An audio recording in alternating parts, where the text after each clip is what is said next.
Welcome to the National Sanjeevani Convention.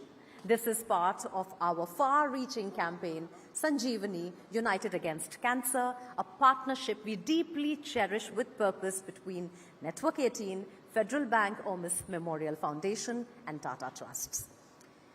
We know that cancer is one of the greatest health challenges of our time. Yet, nearly 70% of cases in India are detected too late, when options are few and the road is steep. Hence, Sanjeevani, United Against Cancer, is first and foremost a movement to awaken action. Action to take out time, action to go for regular checkups and screenings, action to see the signs and seek medical advice, because timely action and detection with precision treatment can save lives. So Sanjeevani really is a collaboration between science and humanity, between survivors and change makers, between those who treat and those who triumph. And we are gathered here today to celebrate the spirit. We will talk about the disease, but we are also here to honor the human spirit, the quiet, relentless force within us to fight, to endure, and to heal. As they say, our greatest glory is not in never failing, but in rising every time we fall and fail. And now to set the tone for the evening, I would like to invite on stage Shireen Bhan, the Managing Editor of CNBC TV 18, to deliver the welcome address. Shireen.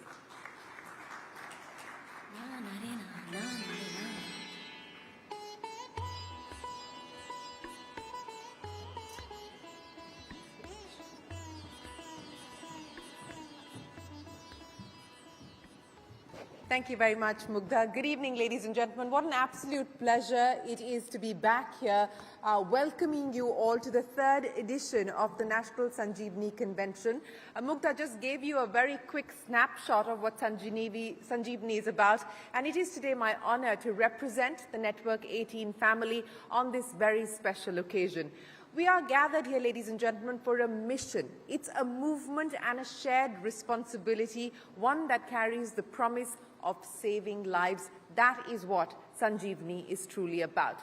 Sanjeevani, United Against Cancer, is a powerful collaboration, as you've heard, through the course of this evening between the Federal Bank Hormis Memorial Foundation, Network 18 and Tata Trust to change the narrative around cancer from fear to one of action, from silence to one of screening. And this should be our collective awakening, ladies and gentlemen, because the numbers compel us to act, and they compel us to act with a sense of urgency. As you just heard, India does face an alarming rise in cancer cases. In fact, let's just look at the numbers. The Indian Council of Medical Research projects an increase from 14.6 lakh cases in 2022 to 15.7 lakh cases by this year, that's 2025. And despite this rising burden, 70% of cancer cases in India are detected at an advanced stage, reversing the global trend where early detection benefits a large majority of cancer patients. Now, low screening rates combined with fear, combined with stigma and misinformation contribute to the late diagnosis and the poor survival outcomes of those with cancer. Access to care is another big cause for concern. Cancer treatment, the cost remains unaffordable for most people in India, often leading to catastrophic death, and that is something that we need to address as well. And while the government and its initiatives and innovations like low-cost immunotherapies offer some hope, India urgently needs scale. It needs to scale up screening programs. It needs to scale up awareness programs and provide affordable treatment pathways to tackle what is fast becoming a national public health emergency. We don't use that lightly. It is, ladies and gentlemen, a national public health emergency. India's cancer challenge demands of us a comprehensive and scalable response, amplifying early detection and closing the myriad access gaps that continue to exist, to also ensure affordable treatment and creating a society that really normalizes screening and early intervention. And Sanjeevani is our collective effort to bridge those divides, turn the tide on cancer and to safeguard lives. Over the last 2 years, we have reached out to millions of people and we've helped thousands receive the cancer care that they need. Through on-ground screenings, community workshops, awareness programs and conversations like we are having here this evening, Sanjeevani is fast becoming a truly people's movement. It is participative, it is engaging, and it is at the heart of building a community. At the heart of this movement is a simple yet urgent call to action. As you heard Mugdha say, Time Nikaalein, screen Karein. Take out the time, get screened, save your life. Screening is important and awareness is our strongest medicine. The power of Sanjeevani lies in participation and in partnership, because beating cancer isn't just the job of doctors or institutions, it is our collective responsibility as corporations, as the media, as healthcare professionals, as civil society, and of course, as citizens. When all of us come together, we can multiply, ladies and gentlemen, our impact. And we witnessed the impact of our collective action even earlier. During the COVID-19 pandemic, our campaign, Sanjeevani, A Shot of Life, traveled across India to dispel the myths and drive vaccination and restore hope. We spoke the language of trust and offered help when it was most needed, where it was most needed. It is with the same passion and the same spirit that we take Sanjeevani forward. Today, at the National Sanjeevani Convention, we're joined by medical pioneers, many here in the room here with us, healthcare leaders, corporate leaders, policy influencers, renowned film stars and cancer warriors, each bringing to the table their strengths, their expertise and their voice. And we're all here to listen, learn and to lead. So ladies and gentlemen, tonight, let us not only acknowledge the scale of the challenge, but truly embrace the opportunity to be a part of the solution. Let the National Sanjeevani Convention be a spark. Let each discourse ignite an insight and experience, a voice to move all of us to action. Let Sanjeevani, United Against Cancer, be the change that India so desperately needs. And once again, I hope that you will join us in this endeavor. We look forward to hearing from you. And once again, thank you to all of you for being here this evening and believing in the true power of collaboration. Ladies and gentlemen, a big round of applause to each one of you for joining us here this evening.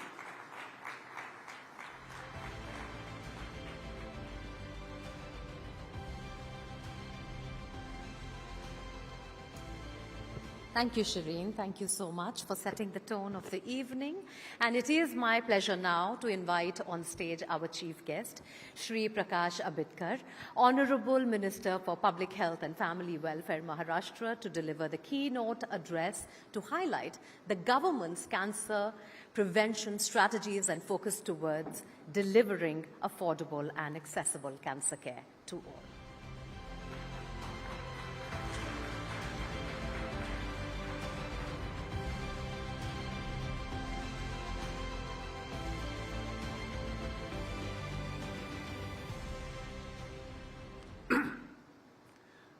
नमस्कार। संजीवनी इस अभियान के माध्यम से जिस तरह से federal bank, CNN और टाटा ट्रस्ट ने जिस तरह से काम शुरू किया है, उसके लिए मैं पहले इन तीनों का बहुत बहुत अभिनंदन करता हूं। महाराष्ट्र में और देश में जिस तरह से कैंसर का फैलाव हो रहा है और इस फैलाव को जिस तरह से रोकने के लिए प्रयास हम लोग कर रहे हैं, इस प्रयास को आज का ये डायस हमारे लिए बहुत महत्वपूर्ण है। सरकार के साथ जब समाज जुड़ता है तो बहुत अच्छी तरह से हम लोग काम करते हैं और ऐसा ही एक प्रयास संजीवनी के माध्यम से आप लोग कर रहे हैं। महाराष्ट्र में केंद्र शासन के माध्यम से हम लोग बहुत अच्छी तरह से कैंसर के प्रिवेंशन के लिए काम कर रहे हैं। साथ ही साथ कैंसर के प्रिवेंशन के बाद हम लोग कैंसर के उपचार के लिए भी काम कर रहे हैं। अभी अगर देखेंगे आप लोग तो कैंसर के लिए रेडिएशन थेरेपी, केमियोथेरेपी असेल, केमियोथेरेपी के साथ साथ अभी हम लोगों ने 8 डे केयर सेंटर शुरू किए हैं। 8 डे केयर सेंटर के साथ साथ अभी 26 फिर सिविल हॉस्पिटल में हम डे केयर सेंटर शुरू कर रहे हैं। कैंसर के ट्रीटमेंट के लिए महात्मा फुले आरोग्यदायी अभियान के माध्यम से भी हम बहुत अच्छी तरह से काम कर रहे हैं। सरकार की तरफ से बहुत ही अच्छी तरह से हम लोग इस पर प्रयास कर रहे हैं। अभी हाल ही में 4 फरवरी से एक अभियान हम लोग चला रहे हैं।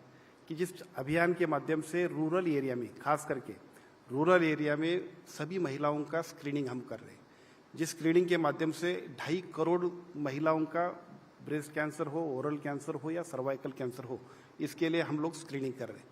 और अभी तक जो कुछ हम लोगों ने स्क्रीनिंग किया है, इस स्क्रीनिंग के माध्यम से जिन लोगों को इसके लिए शंका आशंका हो गई है, उसके लिए उपचार भी हम महाराष्ट्र सरकार की ओर से कर रहे हैं।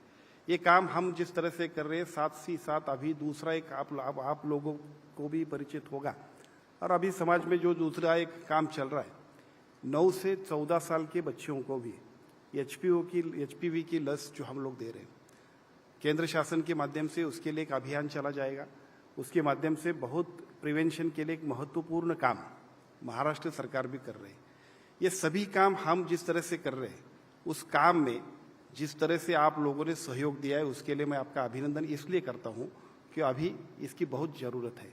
लोग डरते हैं, लोग 3rd स्टेज पे 4th स्टेज पे जब उसका डायग्नोस होता है तो जाते हैं तो बहुत पैनिक, फाइनेंशियली पैनिक, और उसका रिजल्ट भी अच्छा नहीं आता। हम लोगों की जिम्मेदारी यही है कि जिस तरह से फेडरल बैंक और CNN ने काम किया है, हम सभी लोगों को समाज को एक होकर इस fight against cancer, United against cancer, और बाहर निकलिए और स्क्रीनिंग कीजिए। ये जो अभियान आपने चलाया है, ये अभियान बहुत महत्वपूर्ण है। हम लोग तो ये कर ही रहे हैं, लेकिन समाज के, सरकार के साथ अगर समाज जुटेगा तो ही ये अभियान यशस्वी होगा। इसलिए मैं बहुत बहुत शुभेच्छा देता हूँ आपके इस अभियान को। महाराष्ट्र सरकार की ओर से जो कुछ सहायता लगेगी उसके लिए हम लोग बहुत आभारी रहेंगे कि हम लोग भी आपके साथ जुटेंगे और एक बहुत अच्छे तरह से कैंसर को महाराष्ट्र के बाहर निकालने के लिए एक अच्छी तरह से कदम उठाएंगे। थैंक यू, धन्यवाद।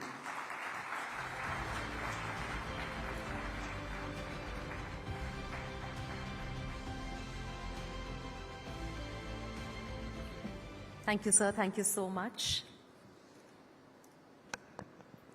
for not just gracing the occasion, but also speaking to us. I would now like to call upon our guest of honor, Dr. Suresh H Advani, a pioneering figure in oncology. He is the first oncologist in India to successfully perform a bone marrow transplant. With over 50 years of experience, having treated more than 2 million patients, Dr. Advani specializes in leukemia, lymphoma, and breast cancer treatments. He uses advanced methods like immunotherapy, targeted therapy, precision oncology. Dr. Suresh has led groundbreaking clinical trials and researches, authored key researches in leading journals, and trained many, many prominent oncologists. He has been honored with the highest civilian awards of India, the Padma Shri in 2002 and the Padma Bhushan in 2012. Sir, we are honored to have you here. Thank you very much.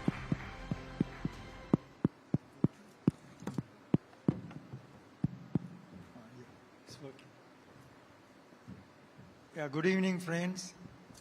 I'm really happy and excited by the presence of so many luminaries over here who have gathered here to really look into the problem of the cancer world over as well as in our country.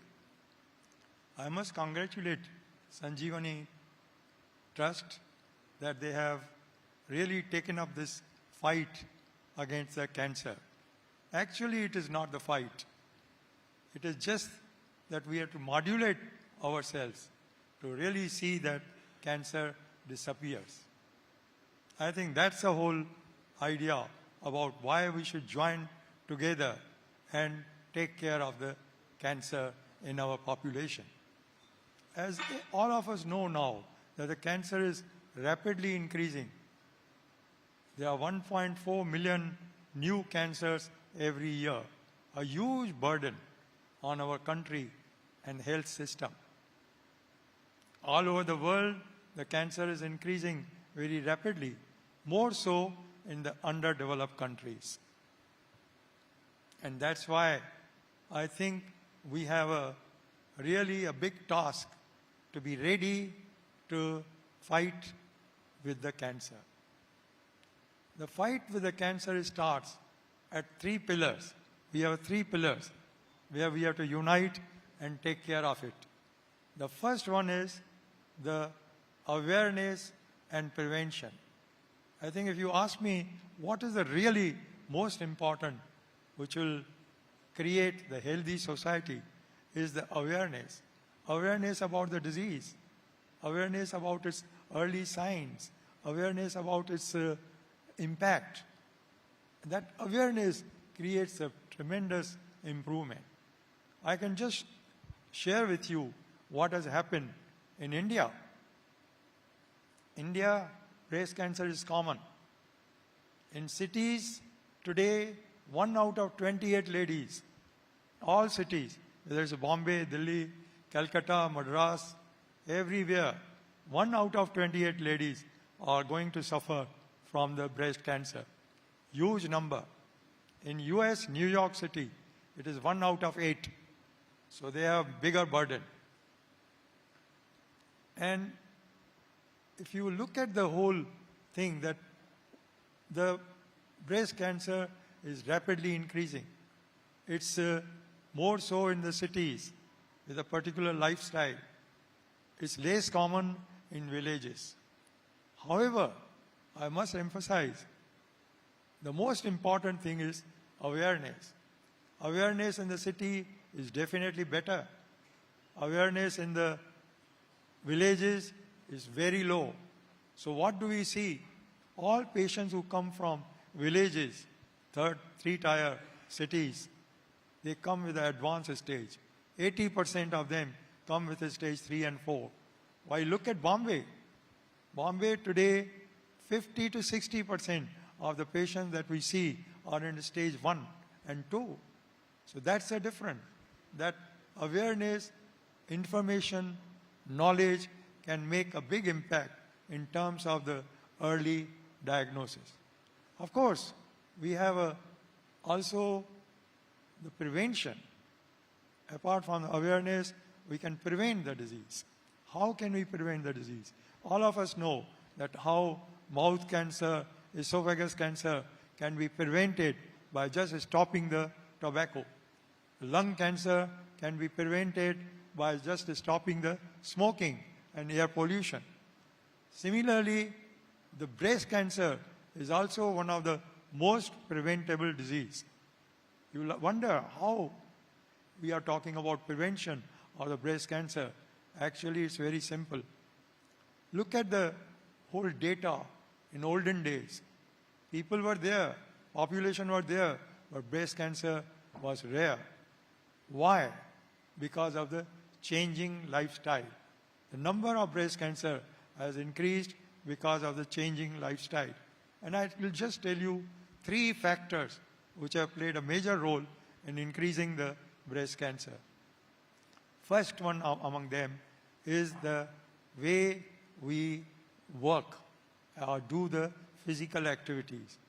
In villages and in olden days, all the ladies have to do a lot of physical activities. They have to get the water, go walk for 1 kilometer, get the water, wash the clothes, and do a lot of cooking and whatever work they were doing. And look at what is happening now in cities. Everything is automated.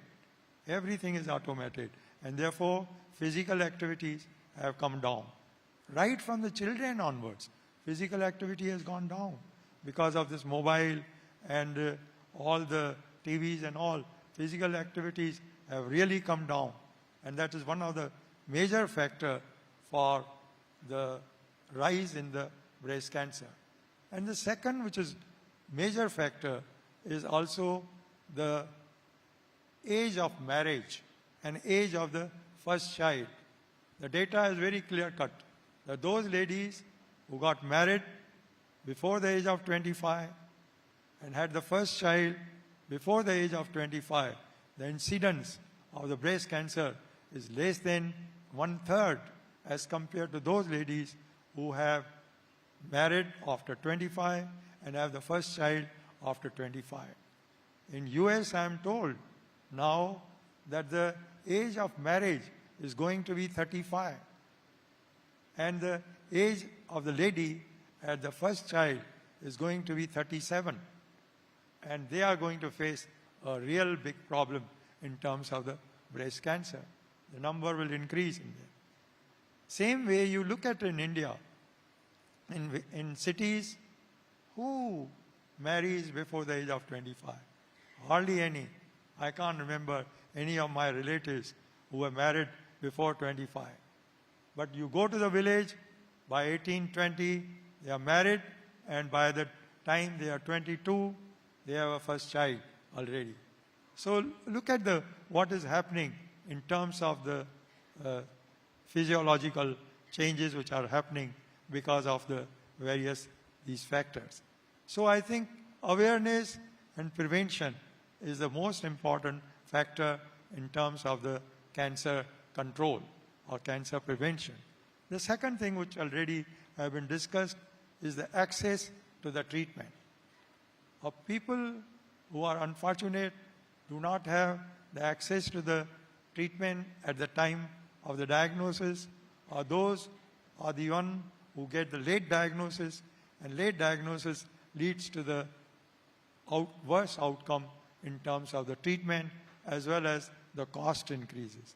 So the access of the treatment, although we must admit that access to the treatment in India has improved remarkably.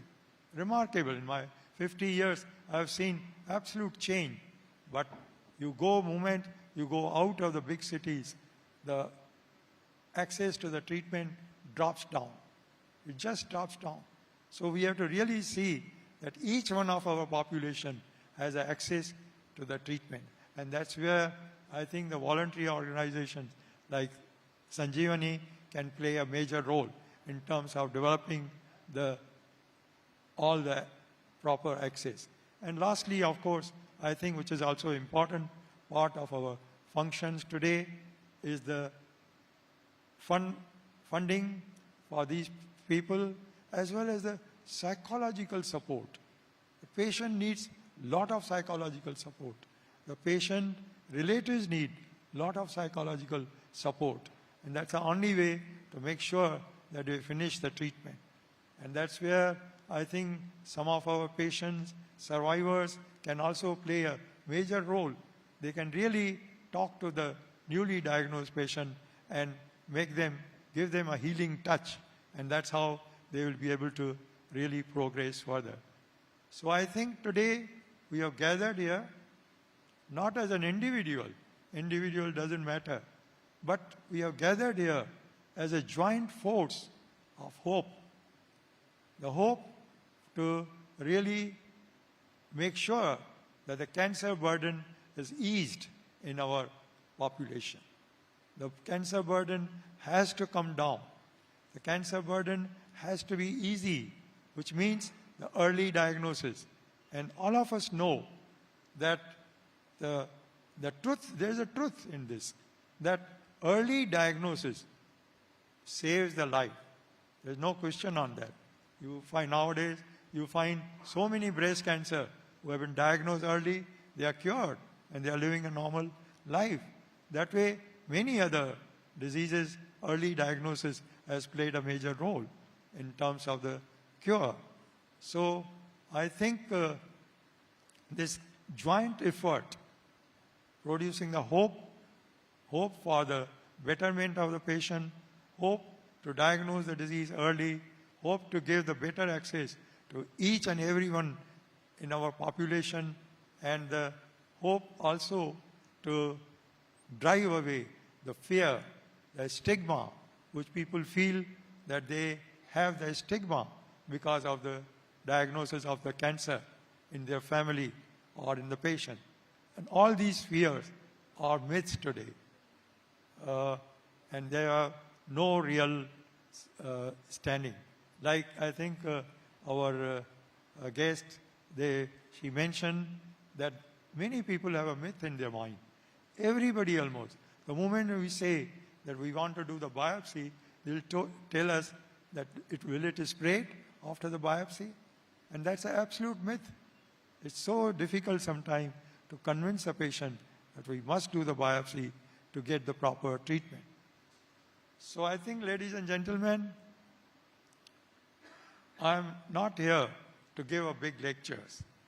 And some of us are very fond of holding the mic for a long time, but that's not the purpose of this meeting today.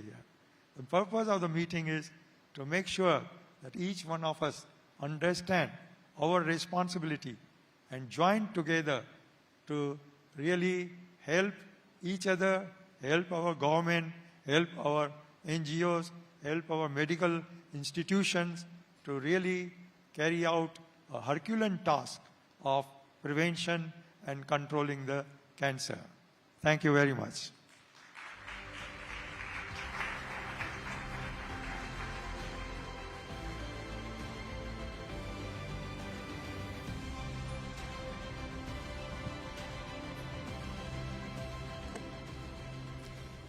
Thank you for those insights, Dr. Suresh, and for gracing us at the National Sanjeevani Convention. A huge round of applause for Sir once again.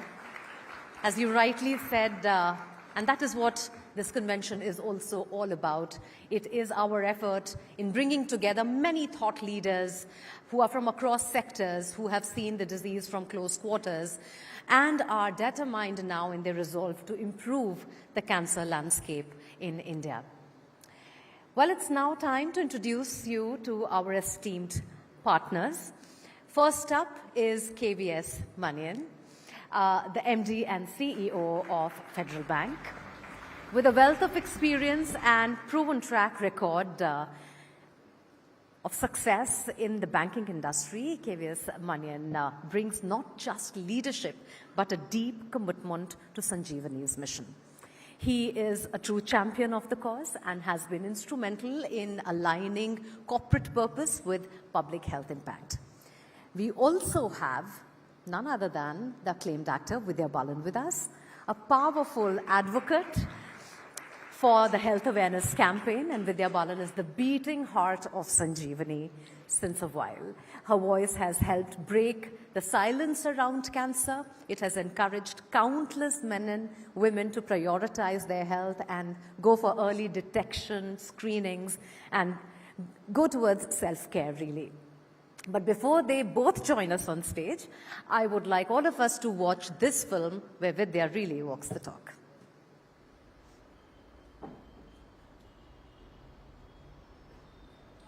So now you are ready to meet the doctor. Okay, thank you. Hi. आप सोच रहे होंगे मैं hospital gown में क्या कर रही हूँ? नहीं नहीं, I'm not sick. और ना ही मेरा कोई शूट चल रहा है. मैं यहाँ आई हूँ for a very special reason. Cancer screening कराने.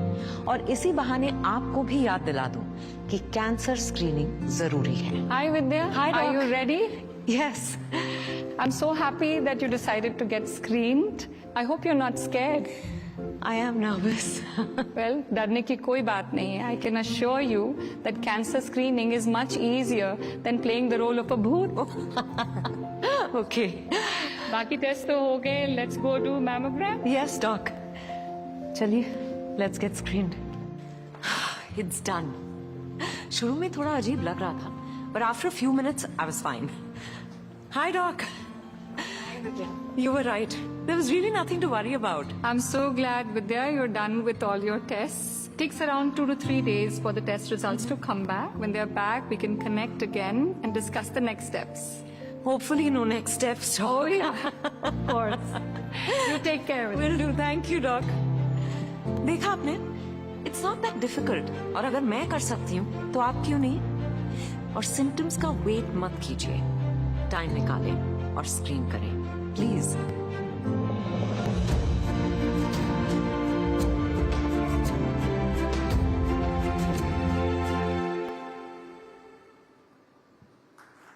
Well, on that note, put your hands together for Vidya Balan and KVS Manian, and I welcome them on stage for a fireside chat with Shireen Pan. Also, we'll shortly meet Dr. Limaye as well, who was on the screen.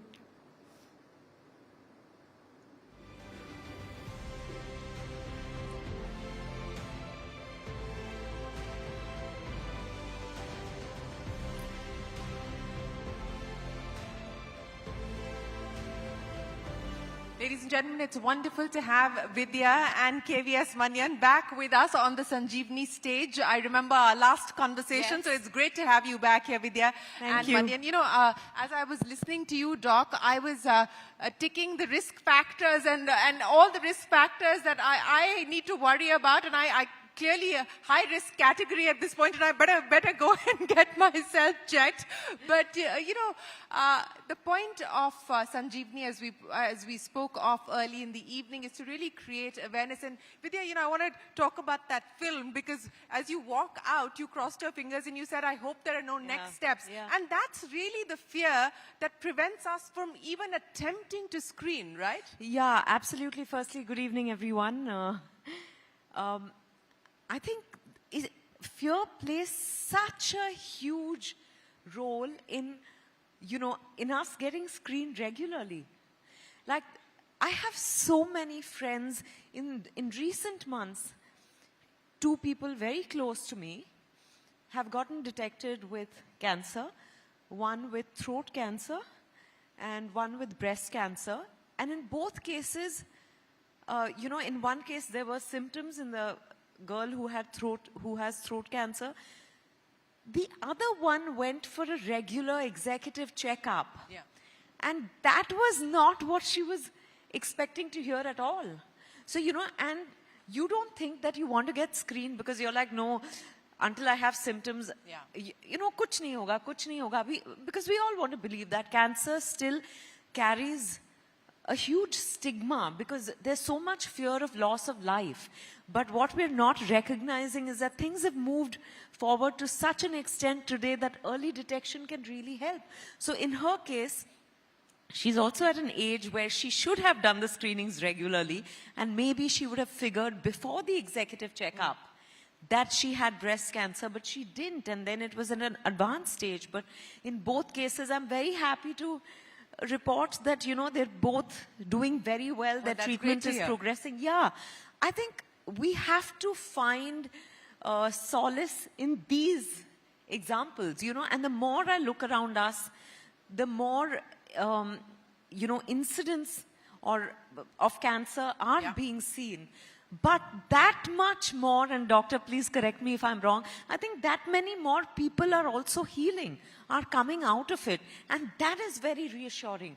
But yes, it is a fear that keeps us from, like someone who's very close to me and was detected with lymphoma about 3 years ago.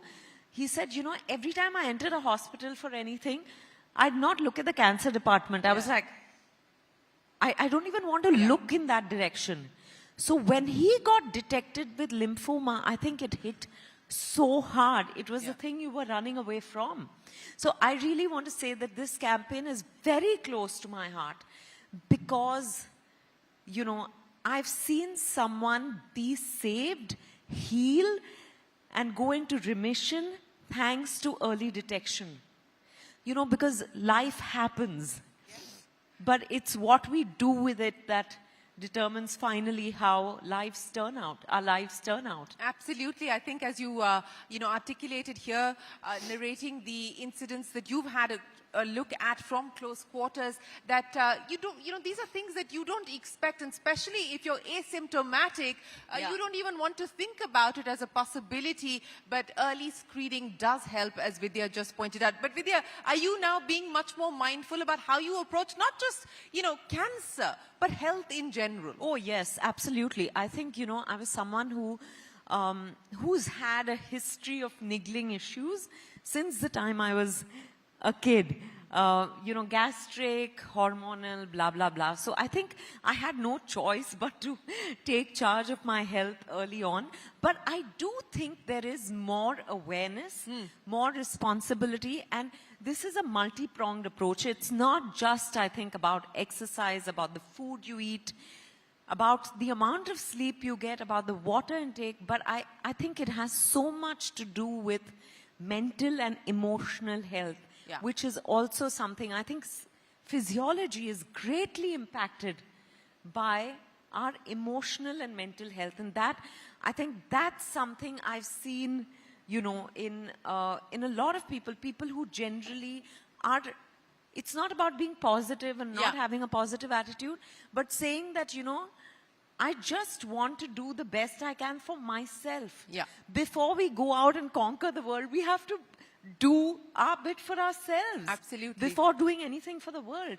So charity has to begin at home. Yes, You and know? as I keep saying, women, we must put ourselves on our to-do list. We always tend to prioritize everyone and everything absolutely. else. And it's critical and crucial that we put ourselves on our to-do list as well. You know, Vidya was talking about health and how mindful she is of health. I just saw her down an entire bottle of water in barely 2 seconds, Vidya. I mean, that's almost like a trick. You know, A Shrina, party trick.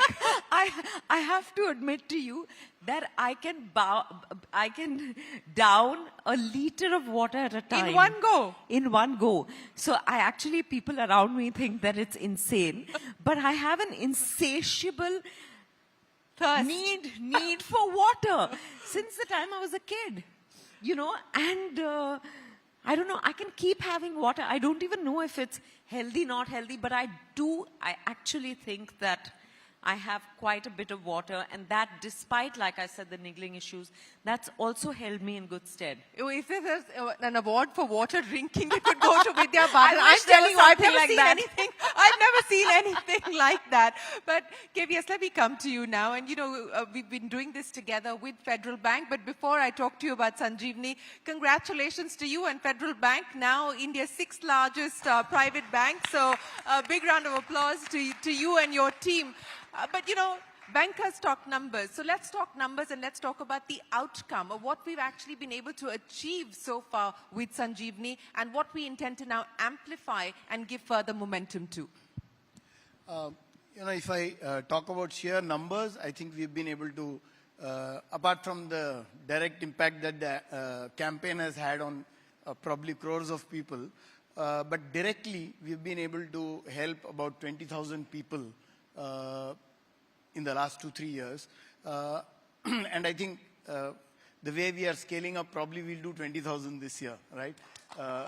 So I think that's a direct impact. But the interesting part of that is it is not the 20,000 number alone.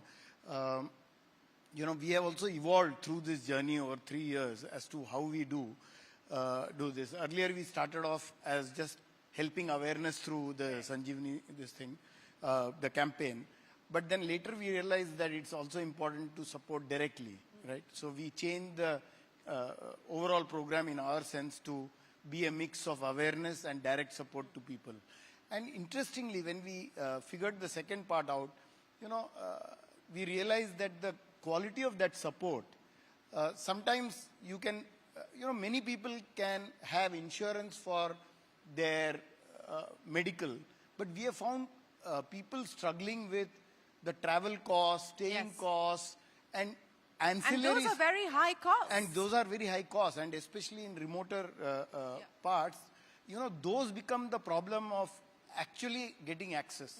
So, in fact, we have changed the nature of our support to be more, you know, flexible on some of these. So, we have also evolved, and I think more and more we learn being part of this program. We can do small things better. No, absolutely. And you know, you were talking about the cost burden, and it is a significant burden. And in fact, it is largely out-of-pocket spends for significant majority of Indians. We don't have access to insurance. Insurance penetration continues to be very, very poor at this point in time. From that perspective, you know, we were just talking to the minister from Maharashtra, and he said that he would like the government to partner with the corporate sector. What do you believe should be the road forward in terms of being able to address the cost challenge, the cost burden? One, of course, is affordable infrastructure and setting up healthcare services that are accessible. But two, trying to provide financing in a way that matters to people. What could the solutions be? So, you know, this initiative that every district should have cancer centers, and the minister was talking about that, right? Setting up this government initiative, I think, makes the access easier. The costs that I was talking about, you know, travel, stay, these costs become easier. So that is one. The medical itself, like you said, insurance penetration being what it is a problem. The third aspect to this, we have also figured out, this is also a growth we have had over these 3 years. We have also moved from awareness to direct support to infrastructure. So we are working with one of the partners to this program was CMC, and we are trying to set up. So we are trying to set up infrastructure which will help health, right? So we are talking to some hospitals where we can set up their cancer centers. We are talking to or education in medical education and things like that. So CMC was one such initiative. So I think there are multiple facets to this problem, and you can come to it through various angles and try to attack the problem. And it still won't be enough because the scale of the problem and the scale of the challenge is so large. And we'll hear from several of the other partners that we have, other corporations, and what they are trying to do to address this challenge with my colleague Ekta Batra in a short while from now. But, coming back to the larger issue, and I'm often asked this question, that why does CNBC TV18, a business channel, have a healthcare program, which my colleague Ekta anchors and produces every week? It's called The Medicine Box. And I'm surprised that that is a question asked of us, because health is actually the best and the biggest investment that we need to make as a nation, as a society. Are you surprised if people still ask you this question as, what is Federal Bank doing with Sanjeevani? Absolutely. I think in some ways, I think CSR is some kind of a good tax, right? Yeah. And I think CSR has willy-nilly landed up getting corporations to think like humans, right? So we use a tagline internally and even externally. We call ourselves digital to the fore and human at the core, right? So I think human relationships, human emotions are important. And I think it's good that some of these CSR initiatives make corporations more human. Yes. And I think it's a very important thing for, finally, corporations are made up of people. Yes. So I think it's important in your not only employees as a stakeholder, but the communities around you, that we act with some human emotion, and this is an opportunity. So I don't think it should be a surprise. Absolutely, and it's not just net interest margins that you need to worry about, but you need to worry about the balance sheet of the economy, and health plays a significant role there. But Vidya, these films are playing across our television screens, they're playing in theaters and so on and so forth. Do people walk up to you now asking you for advice on what they should do as far as their health is concerned? No, not yet, but I did have a few people ask me, oh, so did you really do the test? How is it? Is it scary? Kya tha result? So, because again, it comes back to the fear factor, right? So I think people are like, I just think it's, I hope many more people, I'd be happy if they came and asked me for advice, because then I know that the message has really gone through to people. I think it has, and huge applause to the entire team that's made it possible at Federal Bank, Network18, Sanjeevani, because 20,000 people is not a small number. No. But I'm hoping that, very soon that number just multiplies. So for that, whatever, I don't know. I think, we just need to be even more aggressive. And I'm saying this in front of MVS, who's probably the most aggressive person on the planet. Yes, MVS, Vidya Balan is calling you the most aggressive marketing, the most aggressive marketer. So your raise is guaranteed, MVS. But, Vidya, you said something about normalizing these conversations. And I look at you posting on social media and in your interviews where you talk very candidly about your own health challenges and about what you've tried to do to be able to find solutions.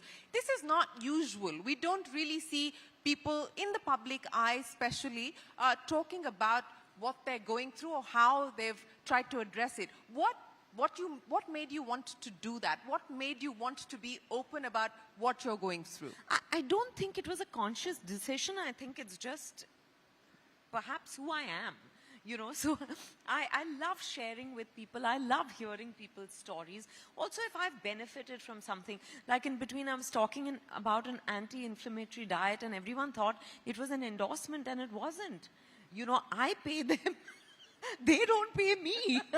But it was so beneficial that when someone asked me about it, I spoke about it openly, you know, because I feel even if it's going to help one person, whether it's with the diet, whether it's with health issues and how one has tackled it, whether, you know, this myth around excessive exercising at the cost of sleep, not dealing with stress, all those things, I think these are experiences that, you know, I just feel they benefited me, the understanding, the awareness, and therefore, when I get an opportunity, I talk about it. It's like, even if there's one person that benefits from this, it'll be worth it. No, I was following the anti-inflammatory stuff. So yes, thank you very much for sharing. But you know, and a very close mentor of mine has often told me, and he's in the healthcare space, that you are not your disease. Yeah. And it's very hard actually to get people to acknowledge that, to recognize that, because very often,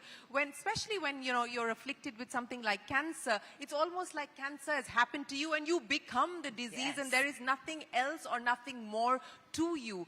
You know, how do we, as someone who has dealt with all kinds of things, in films, off films as well, the emotional resilience that you spoke of, what is your mantra? What is your secret to finding that emotional resilience? How do you do it? As someone who's dealt with body image issues forever, I realized that I'm not just the body.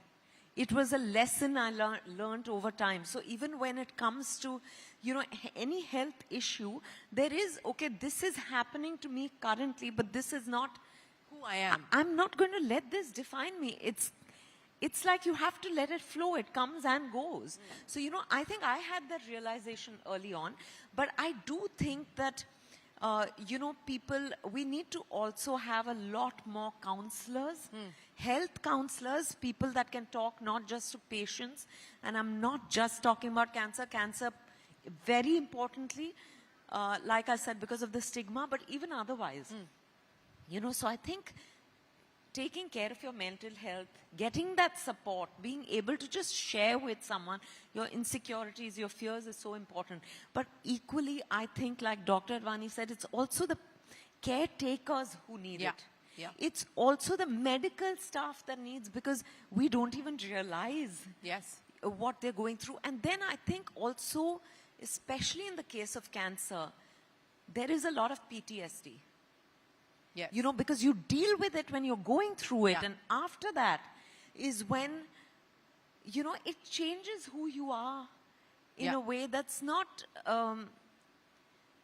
it really depends on how you deal with it. So I think because in most cases, it's such a shock to people that they need that support. And we should not be ashamed to ask for help or support or a listening ear.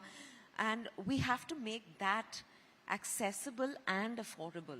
No, I agree with you. I think, you know, we focus and prioritize physical recovery and physical rehabilitation, but we don't talk about the emotional cost of having to deal with something like this, the emotional recovery and the tools that we require to make that emotional recovery as well. But, you know, KVS, let's talk about what you believe we can do to actually get more corporations to sign up for this. How do we onboard more partners to take the Sanjeevani message forward? How do we make this a movement at scale? Because this is a population scale problem. So, you know, every corporation has their CSR charter, as they say. And I think the task begins there, right? I think we have to get more corporations to include this in their charter of CSR, because generally it's a structured program. Most corporates would like to stick to their charter and they choose 2 or 3 focus areas and then they focus on that. For example, we are always focused on 3 things: health, education, and skills and empowerment are the 3 areas that we look at. So our CSR is usually structured in those 3 around buckets. These 3. So health is where Sanjeevani fits in for us.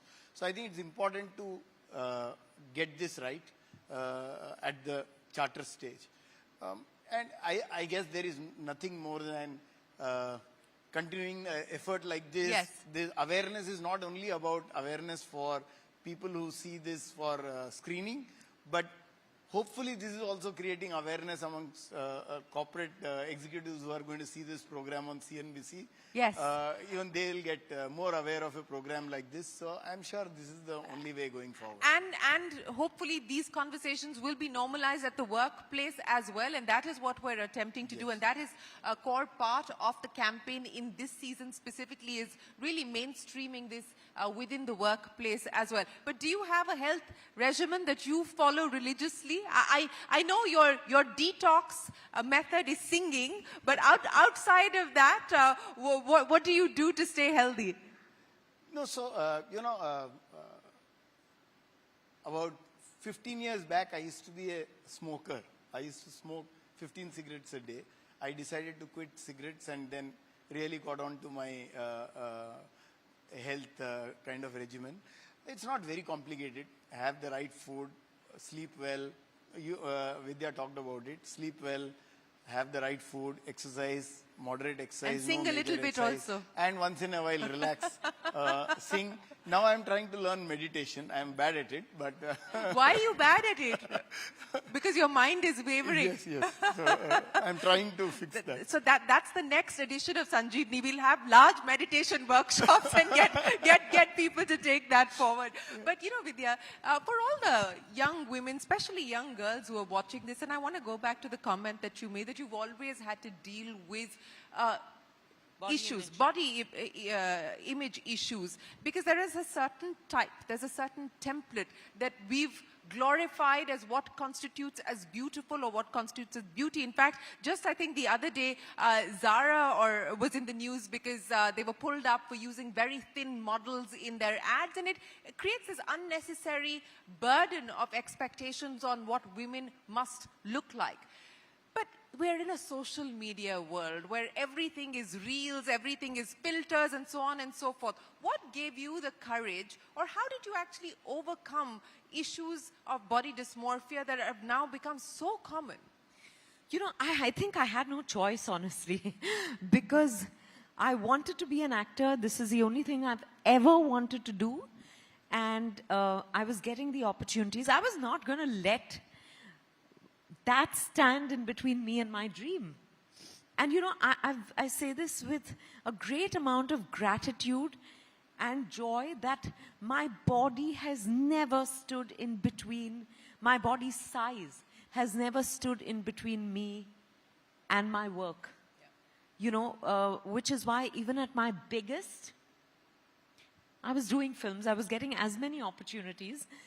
Maybe the nature of opportunities changes with, you know, when you're a different size. But I think I'm very grateful for the kind of work I got. But that's because I had decided that, you know, it's not like I didn't want to be like those skinny models. Everyone wants that. Unfortunately, it's such a sad thing because we all judge each other. Yeah.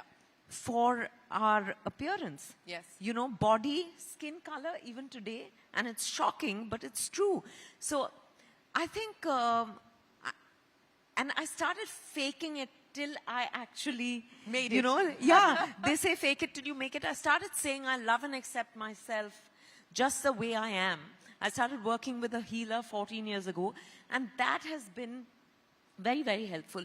The healing I do is pretty much like therapy. She gives me various tools to work with, and just acknowledging what I'm feeling, you know, and recognizing that every body is unique, and actually giving gratitude for the body I have, because I realize that it's this body that's keeping me alive. The day my body packs up, I'm not going to be here. Yeah. So, you know, I think that shift, it's been a slow process. But I think when you realize that you have one life and you have one body, no matter what surgery you get done, you know, the people are getting more and more surgeries done, I think because they're wanting to change something intrinsically about themselves, which you're not able to do, and therefore changing it externally. But, you know, you can't deny that, you know, you are who you are and your body is what it is. Yeah. We have to accept, and at some stage, honor, celebrate that. Yeah, no, I completely agree with you. And I hope young women are listening to what Vidya is saying, because it is so important to really celebrate your uniqueness. It is what makes you special. It is what makes you you. And to celebrate that, I think that is such an important message. But, we're in a difficult macro environment at this point in time, to say the least. President Trump is doing all kinds of things, and the world is in a state of flux. Do you worry sometimes that with everything that's going on, with the uncertainty around us, that it gets hard for corporations specifically to prioritize these issues, which are important, but they're not really your core in that sense? No, of course, in better times, when you make more money, you can also spend more money, right? It's a reality of... it hasn't been a bad time for banks. I mean, this year has been a little bumpy, but last year was a great year for banks. Yeah. So I think it's okay. We actually, if you look at it, we made our record profits last year. Exactly. Right? So it's okay. I think while the economy does have some headwinds arising out of this Trump tantrums, but hopefully things will get better, and we'll find some solution. Hopefully our political dispensation will also be keen to find some solution to this. So I'm quite optimistic that things get better from here. Overall, I do believe that next 2-3 decades for India are very, very important, and I'm quite optimistic about the next 2-3 decades in India. So I think things will be better. Yes, and you might have air pockets once in a while, but it's okay. Air pockets and turbulence are stuff that we have to learn to deal with. But as you pointed out, we do have a lot to look forward to. Vidya, I'm going to end by asking you, what are you looking forward to as far as the year ahead is concerned? What's exciting you? What's inspiring you? What's motivating you to do more? Everything, actually. It's not just one thing. It's not one film project or one brand endorsement or, everything, just life.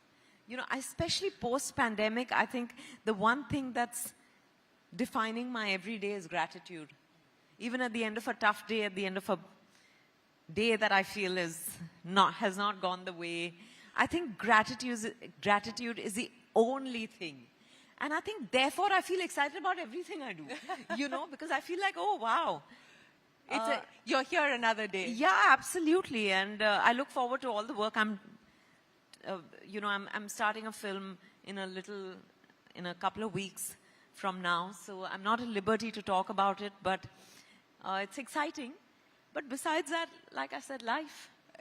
Yes, and you do. I mean, and I again go back to your social media posts. You're having a lot of fun. You're having a lot of fun, aren't you? Is this a difference that's happened over the last few years, that you're just so much more comfortable in your skin, that it's reflecting on what you do and how you do it? Absolutely. I think it's actually the pandemic changed something in me. I'm sure it did, change lots for all of us. But I just felt like, I don't want to take life so seriously. Look at what's just happened. The entire world came to a standstill. And I felt like, therefore, I just want to smile, laugh, have a good time, enjoy myself, be ridiculous, Vidya, you didn't say. Our brand ambassadorship happened. Yes, absolutely. MBS is a first. No, it's true. It's true. So I think... and I think, things just happen when you let them happen and not try to control them. Yes. Yeah. And let the universe do your work for you as well, and just be open and flexible and open to receiving as well. And that's what you're attempting to do. Let me end by asking you, can I get one line of your favorite song? I was going to suggest that before we ended. That's part of That's My part deal. Of, that's part of Vidya's deal. Okay, you can mouth it for us. You don't have to sing it for us. Okay, no, fine. For another next year, Sanjeevani, we are going to get Manian to perform. So that curveball I'll prepare for next time. We've given you advance notice. Vidya Balan and KVS Manian, many thanks for joining us here this Thank evening. you Ladies so and much. gentlemen, give them a big round of applause, please. Thank you so much for your time and for being here. Thank you, this Shireen. evening. Thank you so much.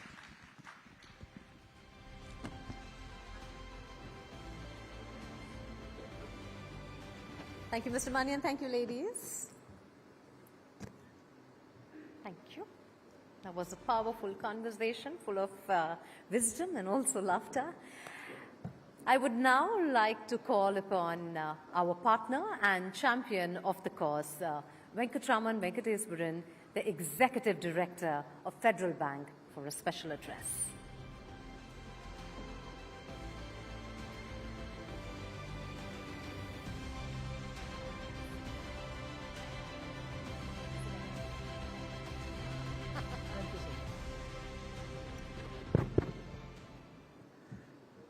Good evening, ladies and gentlemen, esteemed partners, medical professionals, thought leaders, and all those who have joined us today.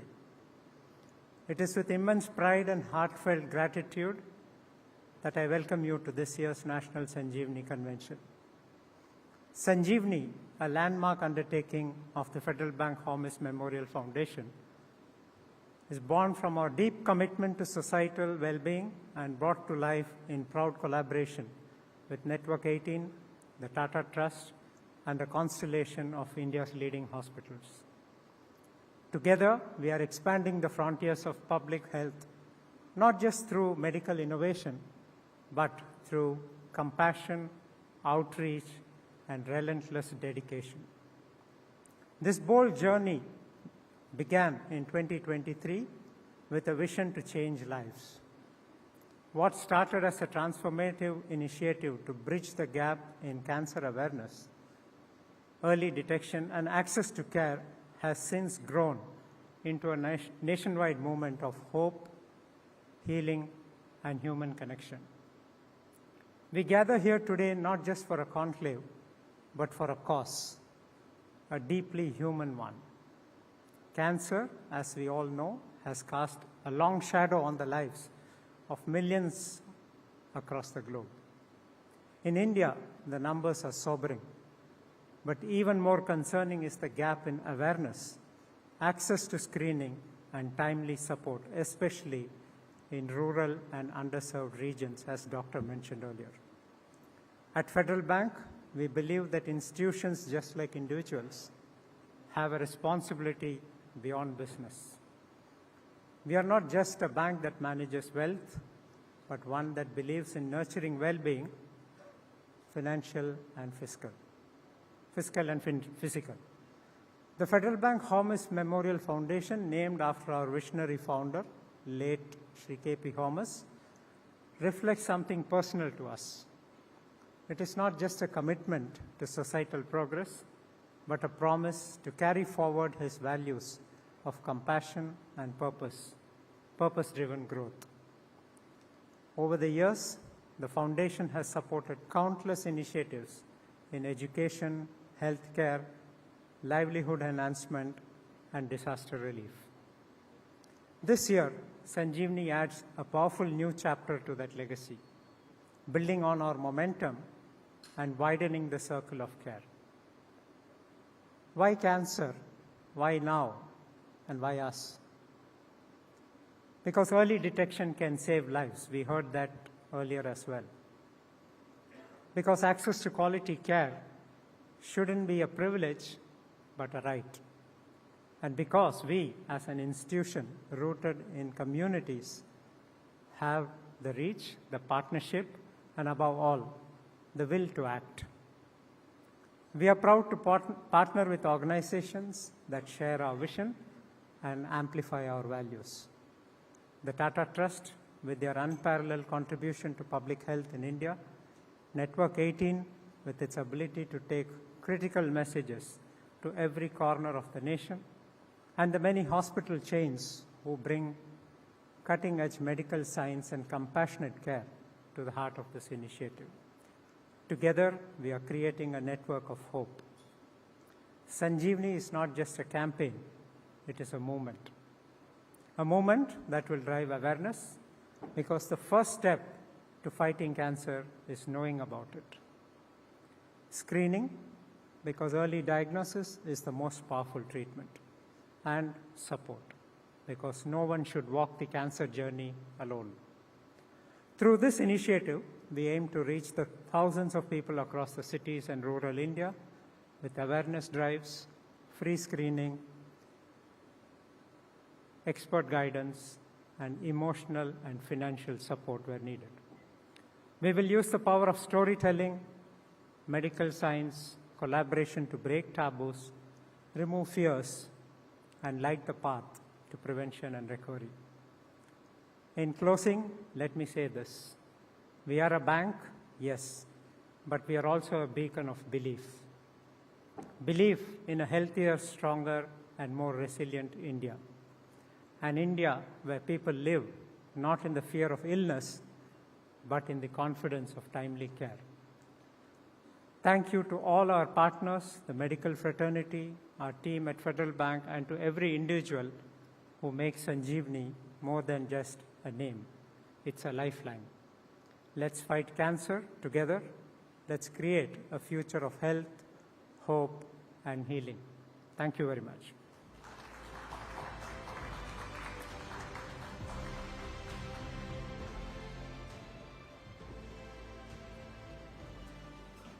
Thank you so much for that vision and mission. Remember, cancer is only a word, not a sentence, if got early. Our next discourse is on how and why cancer screening is our strongest weapon in the battle against cancer.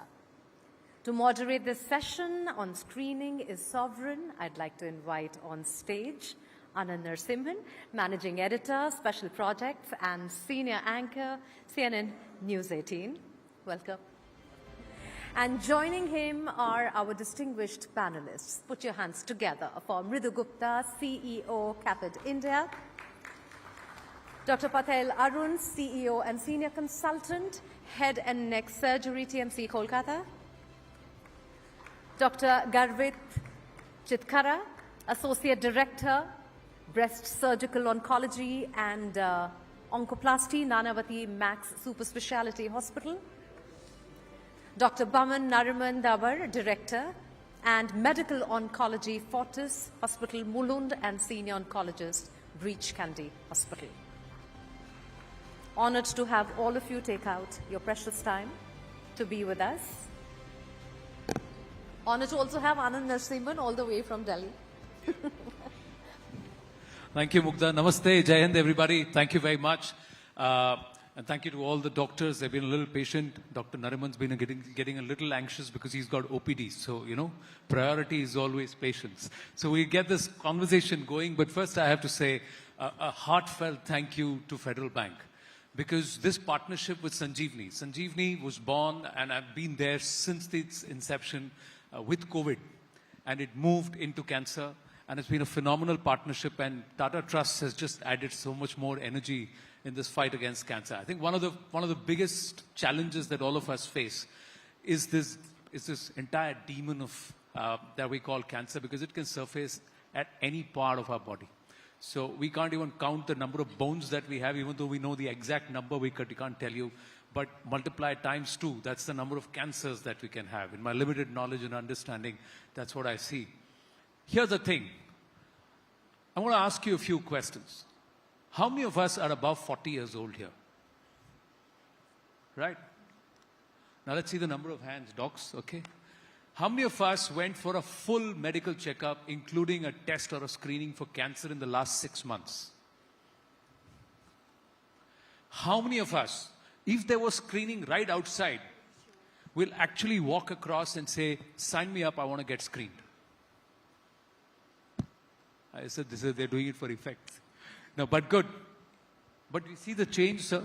You see the change in the number of hands, which says we are above 40. but they've not gone for a screening, they've not gone for a full health checkup. So let's start from there, Dr. Nariman. Why?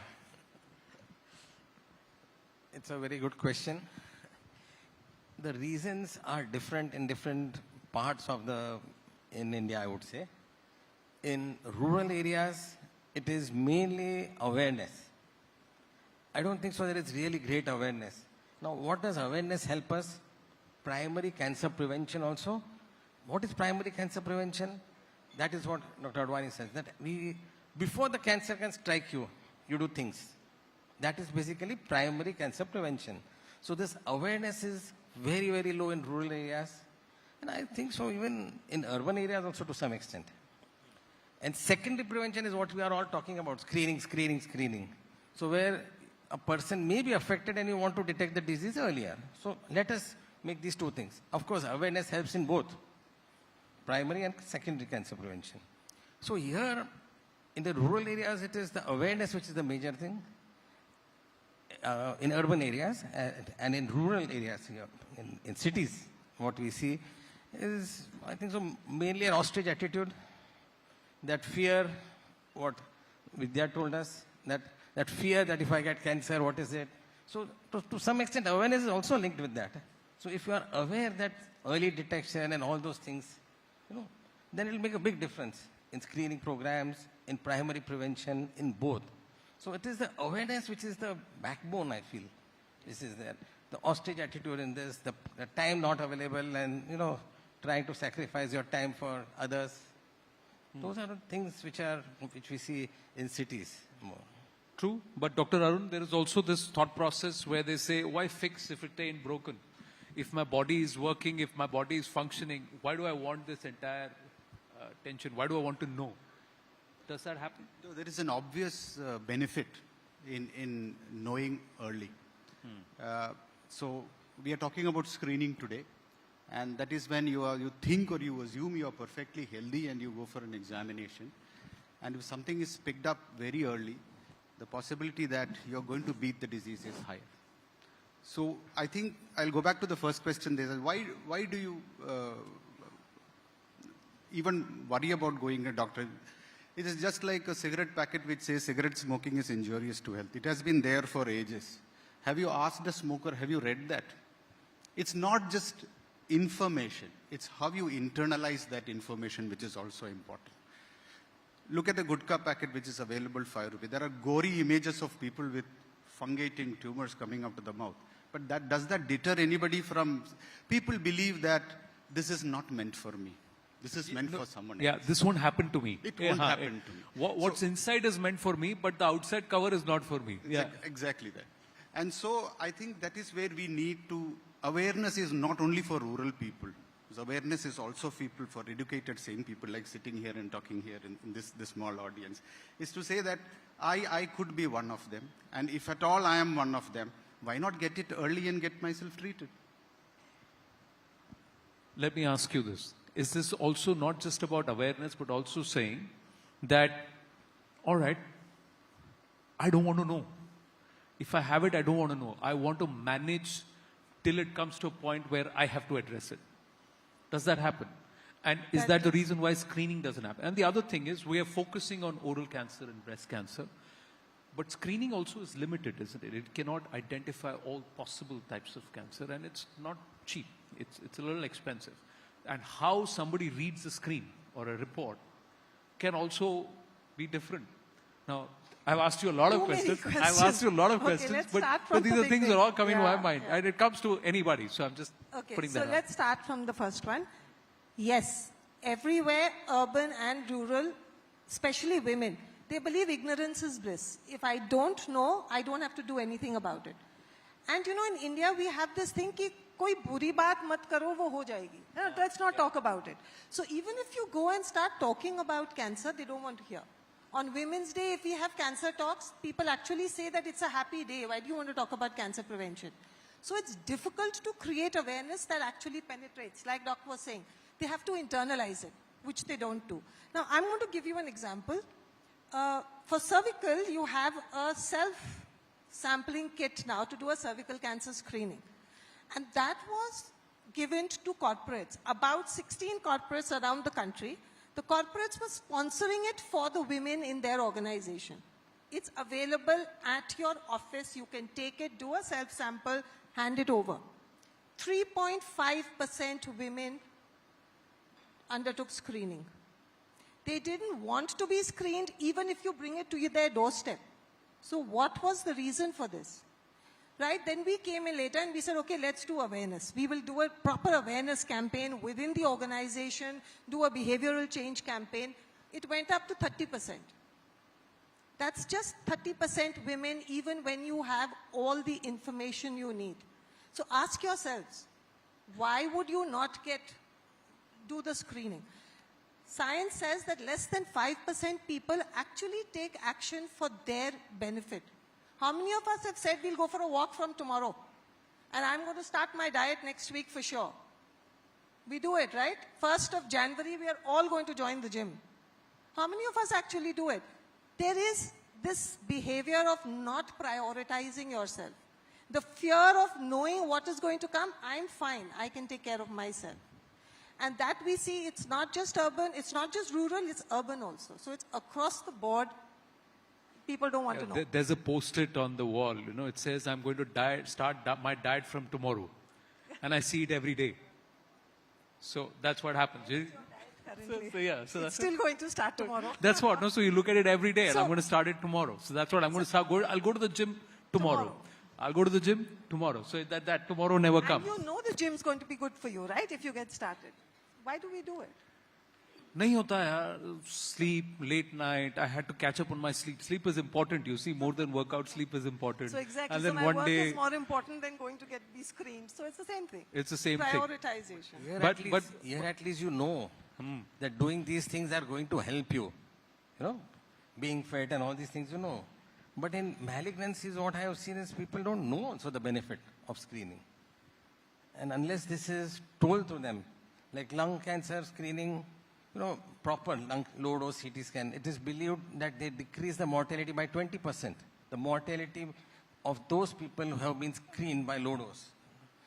Now, that is much more than our chemotherapy drugs can do. So this type of, you know, information, is it there with anybody? I don't think so. Even regular people would have. By cervical cancer screening, the mortality goes down by 60%, much more than anything. So these are some things, you know, which should be taught and should be told clearly. Breast cancer awareness then that awareness will make a difference. True. I'm just going to ask Dr. Garvit. Breast cancer awareness is quite high. But when patients come to you for a regular checkup and say, all right, do you get resistance? Because a lot of them would also say, I don't want this anxiety, boss. I don't want this stress and I don't want this anxiety. So I don't want to know. Is that the biggest block?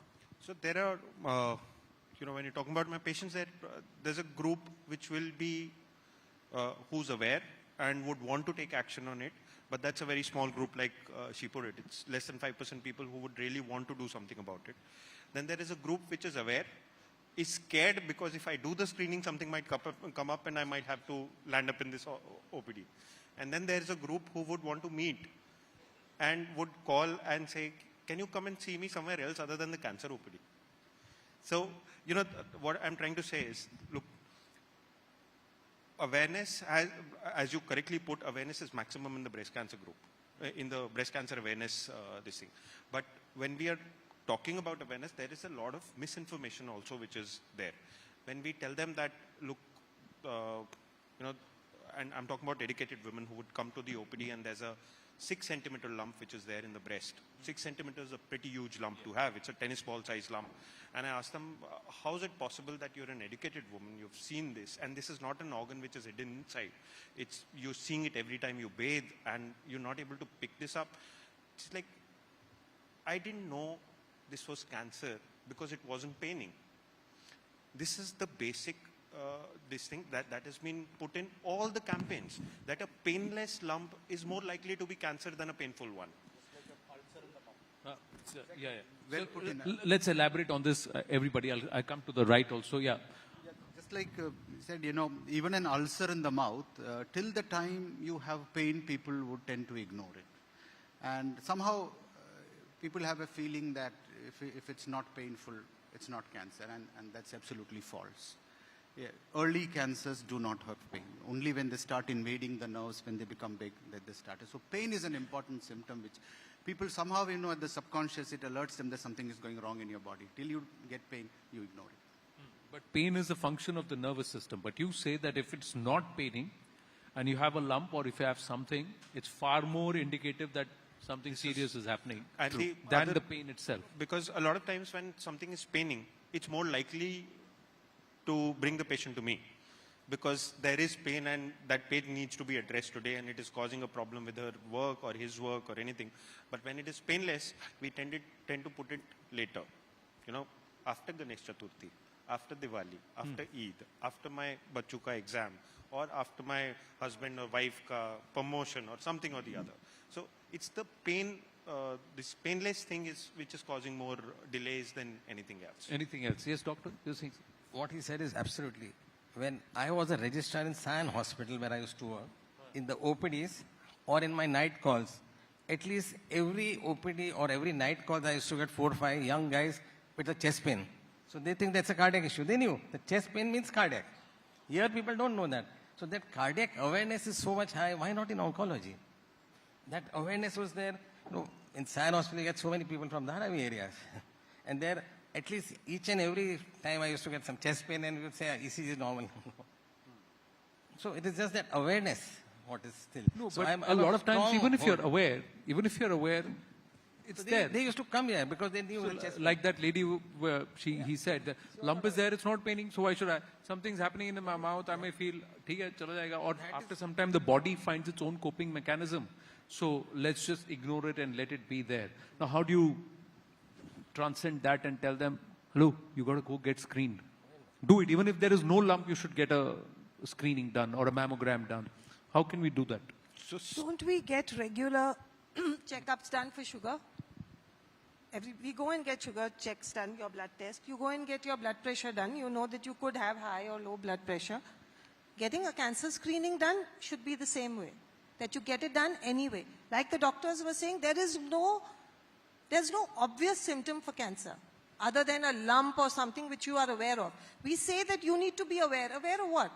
Do you know what you have to be aware of? If you have an unnatural bowel change in your body, that could be cancer. My mother was admitted to a hospital with diarrhea. She used to constantly get diarrhea. So I lost my mother to lung cancer, which is when I started CAPID. And CAPID literally stands for Cancer Awareness, Prevention and Early Detection. She went into hospital with diarrhea because she used to keep getting it regularly. We would give her medicine, she'd be fine, 2 days later again. And she went in and she was detected with lung cancer. And we lost her a year later, but she constantly said that I only had diarrhea. So do you know what you should be aware of? All the symptoms, the early symptoms for cancer look like normal symptoms. They are not something that's going to trigger alarm. Unless you know that I should get them checked anyway. No one's saying it's cancer. We're just saying see a doctor. See a doctor regularly. Any of these symptoms could be cancer.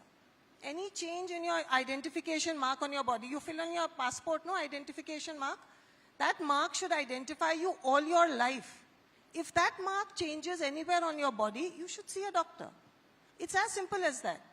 And there are a few very standard awareness models that you should be aware of. Someone has to tell you this. And it's not something that, I can talk here and you're going to remember. No. It needs to be multi-pronged.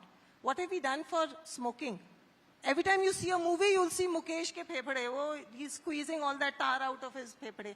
Every time you pick up a cigarette box, you will have it written. You watch a movie, it says smoking kills. It's multi-pronged, so you remember it. And that's what we need to do for cancer. No one's going to go and get screened just because we say so. The classic explanation is, ek din to marna hi hai, to chalo thoda mauj karke marenge. Kya 5-7 saal? Mera ek dost tha. Moment you ask somebody, boss, dude, you're smoking 2 packets a day, 1 packet, 2 packets. What is going on? Yaar, my friend didn't even smoke. वो मर गया, दौड़ने के लिए निकला था, लुढ़क गया. मैं तो अभी जिंदा हूँ. So I'll continue to live like this. See, this is an attitude which is also somewhere reflective of denial. So, yeah. So for that kind of an attitude, there has to be an understanding of risk factors. So smoking is a risk factor, it's not a cause. हर आदमी जो smoke कर रहा है उसको cancer नहीं होने वाला है, उसी तरह हर आदमी जो स्मोक नहीं कर रहा है उसको कैंसर नहीं होगा, इसकी भी गारंटी नहीं है. So that has to be understood. That is also part of awareness. And we were talking about screening. Screening is for healthy people. So it's not about that 6 centimeter lump or the ulcer that came and then they went for screening. That was diagnosis. You got a lump and you wanted diagnosed what it is. Screening is for healthy population who believes that they are absolutely okay, which is where screening is effective. If you do diagnosis, this is just early diagnosis or even delayed diagnosis in a 6 centimeter lump. So when we are talking about, when the awareness is multi-pronged and when it is brought on in multiple fashions, like in movies, like Mukesh, like so many other things, it gets so inculcated into us that the child in the house also knows that this is wrong. And when the friend of yours or friend of mine who wants to smoke in front of my children or his children should feel a little ashamed that what if he also or she also picks up the cigarette. That is where awareness needs to reach. And that is what we, as Sanjeevani, Federal Bank and News 18 Network, this is where you guys need to head into through such depth of society that everything is open, the awareness is available, and it is available at every strata of society. It is unfair to believe that it's only rural population that does not know. It is as bad in the urban population. Yeah. It is as bad in the educated population. Yes, Doctor. And there is a stigma with cancer which has not gone with education. It has not gone with sort of the message going out into mass media. So many a times in families, when they bring in a patient with a mat boliye, you don't tell them. And I think there is still a hesitation in telling the larger family about. So if you remember, our hospital is not called Tata Cancer Center, it's called Tata Medical Center, TMC. So that is the issue, because the word cancer still carries that stigma with it. Somehow we have to debunk it. And one of the ways is, we saw Vidya Balan here today, and celebrities coming out openly with their diagnosis. Say, I fought it. There's nothing more to it. I screen. So go ahead. So this message has to go out. The survivors, the fighters, when they speak, it encourages. But, Dr. Arun, I want to ask you this. A lot of times if there's a lump, they'll say, go for a biopsy. Now, although Dr. Advani is still here, he said that it doesn't spread the cancer, but the thought process of biopsy accelerates it. The cells start accelerating. So a lot of people think, "Arey, is it jaldi?" So is that true, false? Yeah.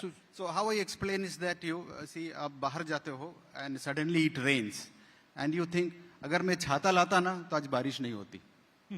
So a cancer which is set to grow, which is on a growth trajectory, is something called a sigmoid curve. Like it starts slowly and then it rapidly grows. Usually clinical symptoms start on the growth phase, and you take a biopsy at that point of time. So I don't blame people.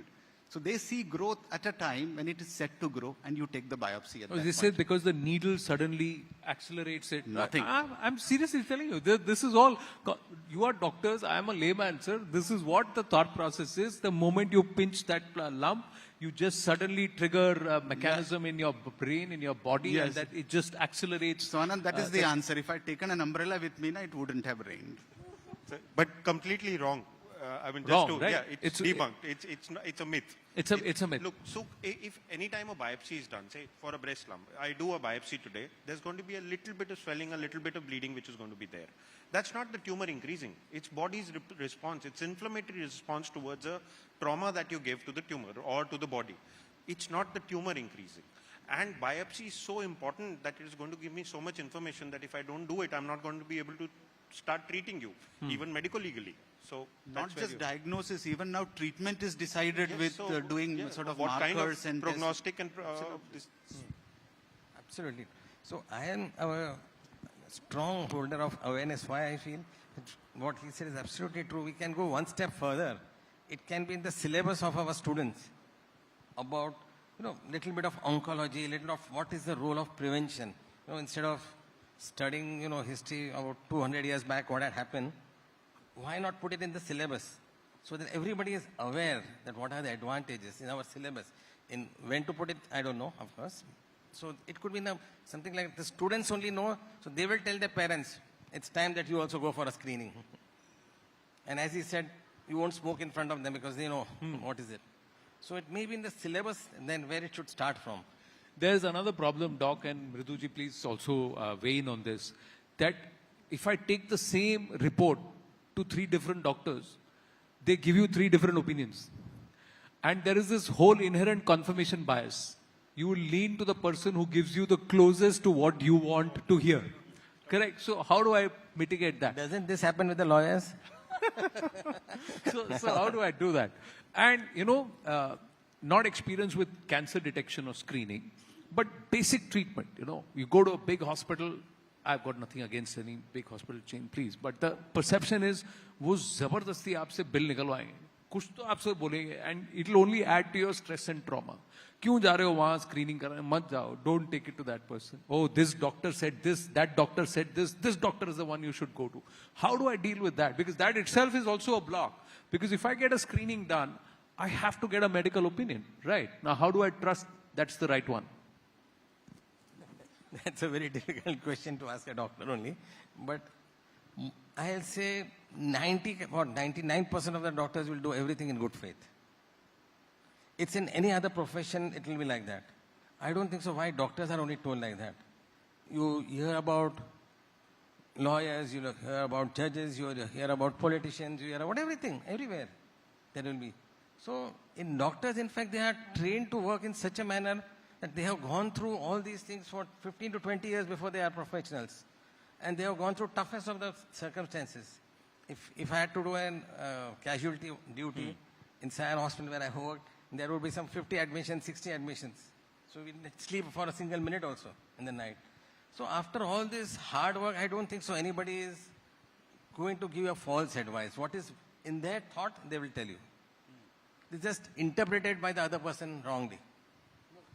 He said, yeah. and the changes will be very minor, It may be very minor, but for the person who wants to hear, he wants to hear what benefits him. Like he does not want chemotherapy, so he will say, "Arey, this doctor is sending me to take chemotherapy," because he doesn't want to take chemo, the patient. No, but so how do I deal with this, doctor? Because I'm not taking a cancer example.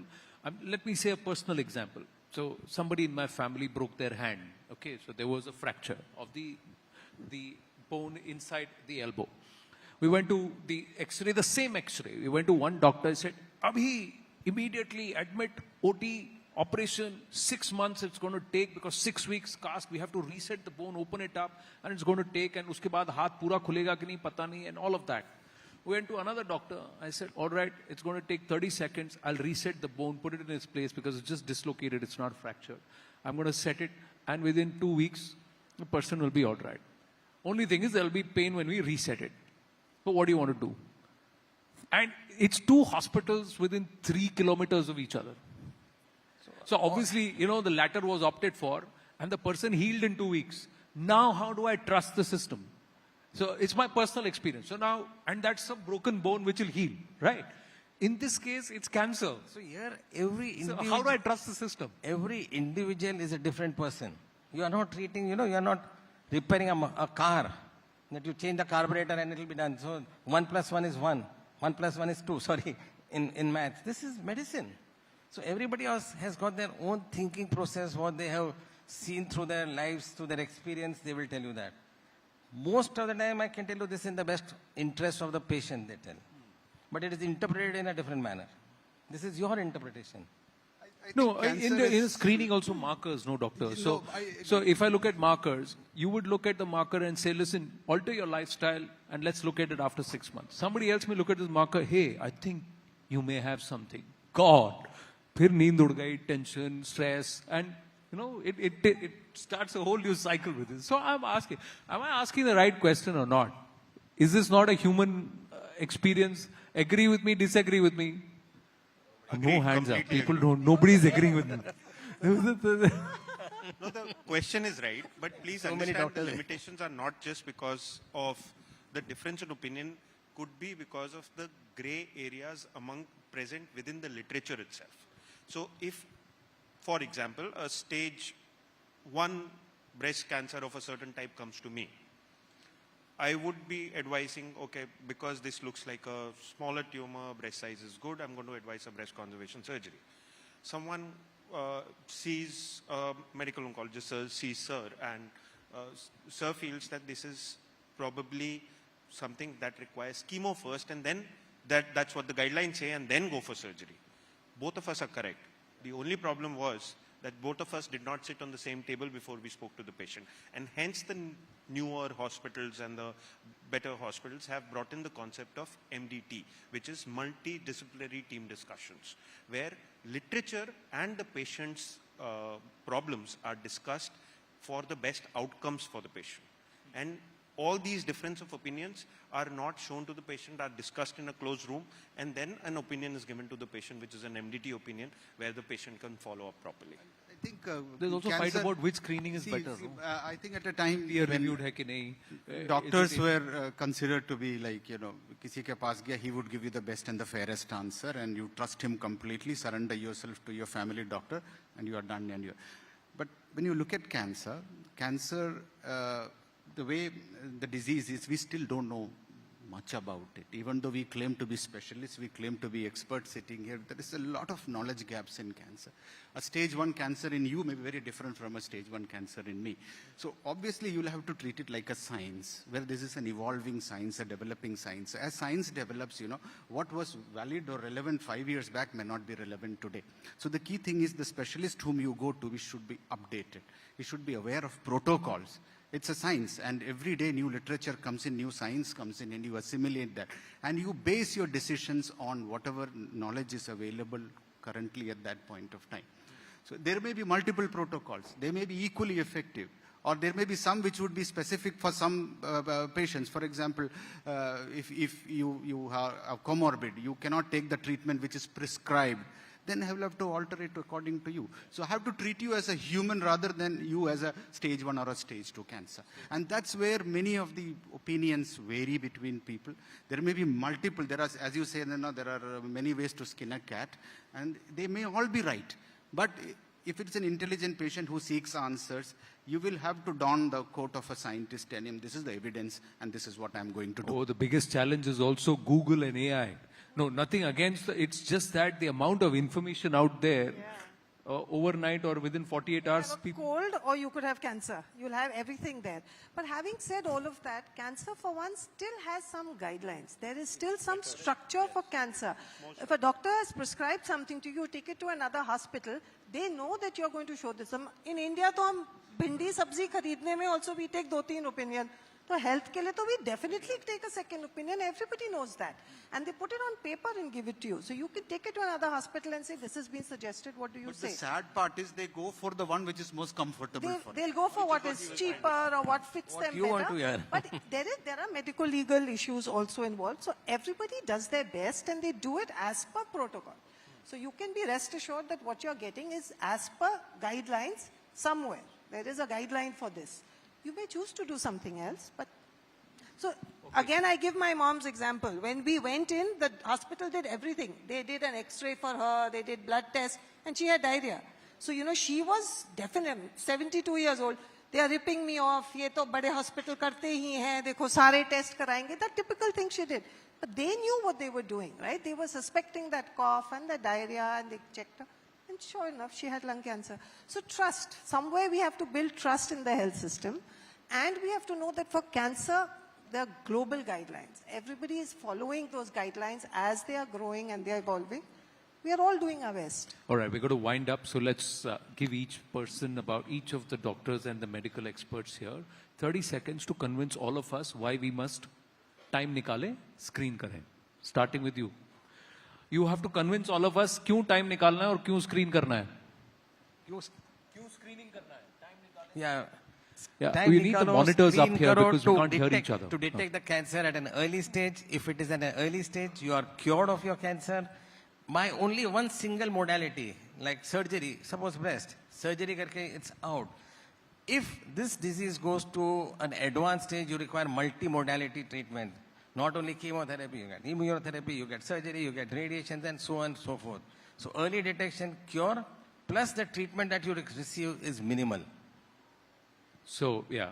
So, पहले पकड़ लिया तो सस्ते में निपट जाओगे. Simple, right, ma'am? So I want to share, we lose one woman every 8 minutes to cervical cancer. In 1 hour, we lose 8 women.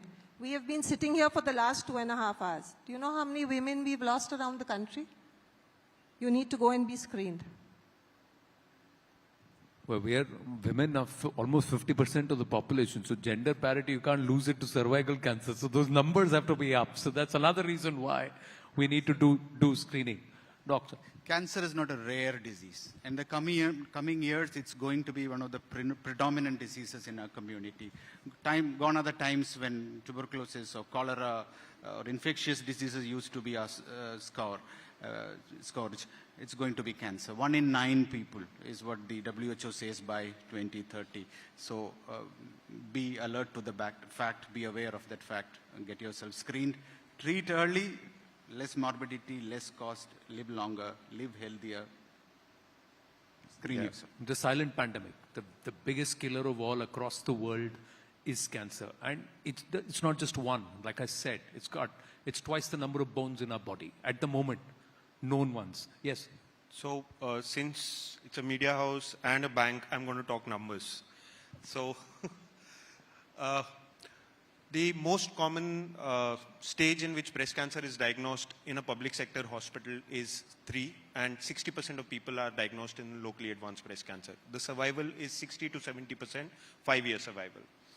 We move on to a private sector hospital where the awareness is a little better because higher socioeconomic status people are coming. The survival moves up to about 80 to 85% in breast cancer. I'm not talking about any other cancers. Another hospital that I happen to serve in the US, and the survival, the most common diagnosis was in stage 1. The survival was 98%. That population is being pushed to screen by the government because they understand the financial implications of not screening are worse. Hence, look at the numbers, 60%, 80%, or 98%. What would you want for yourself? Oh, fantastic. Very convincing. Finally, 10 years ago, how many people in your family, in your friends, near and dear ones, did you think or did you hear that they had cancer?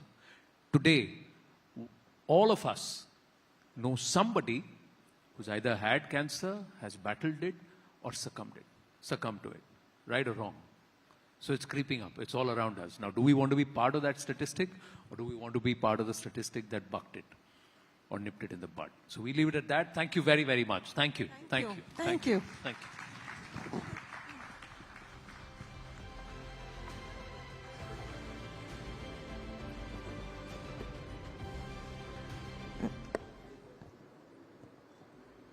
Thank you to all of you. Well, you heard it right from the experts.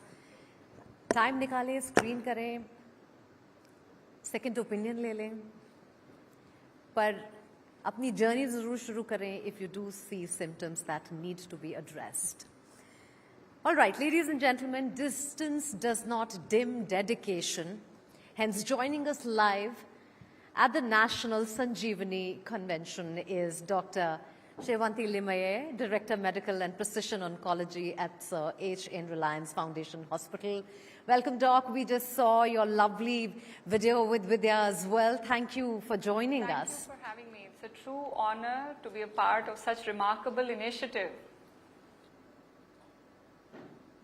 Well, it's our pleasure, Dr. Limaye. You've been associated with Sanjeevani United Against Cancer since its very beginning.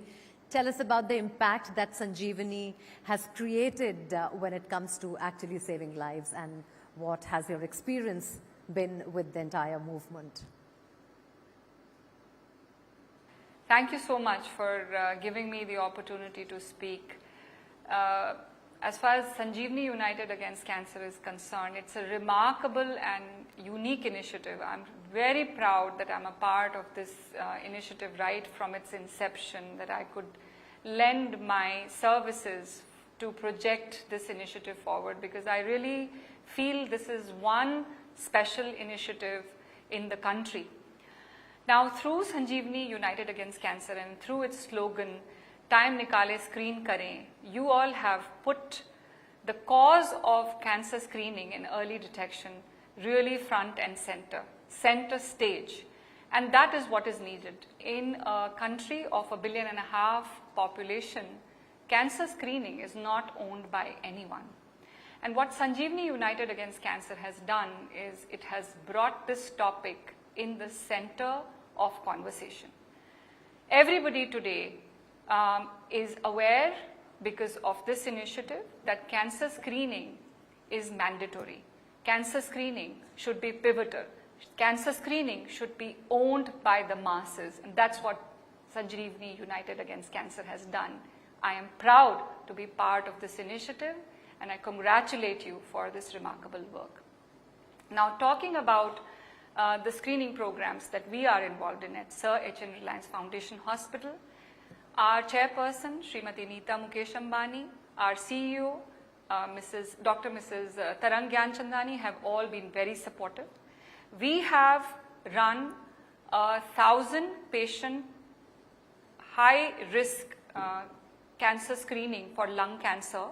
This effort is funded by Federal Hormis Memorial Foundation and is supported by News 18 Network, and I'm really grateful for this support.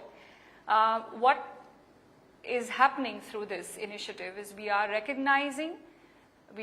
pre-screening subjects and figuring out who all are at high risk for lung cancer. And such 1,000 subjects were screened for lung cancer with low-dose CT scan and liquid biopsy. The liquid biopsy part is being funded by Tata Cancer Genetics. And the liquid biopsy includes ctDNA and circulating tumor cells in blood. With the help of both these screening interventions, we are trying to figure out the subjects who are at high risk for lung cancer and bring lung cancer screening to center stage where it is non-existent.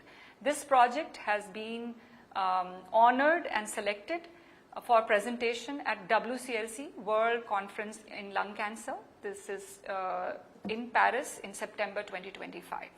The other program that we are involved in Sir H.N. Reliance Foundation Hospital is the SEVA program, which is also supported by Reliance Foundation and Mrs. Ambani.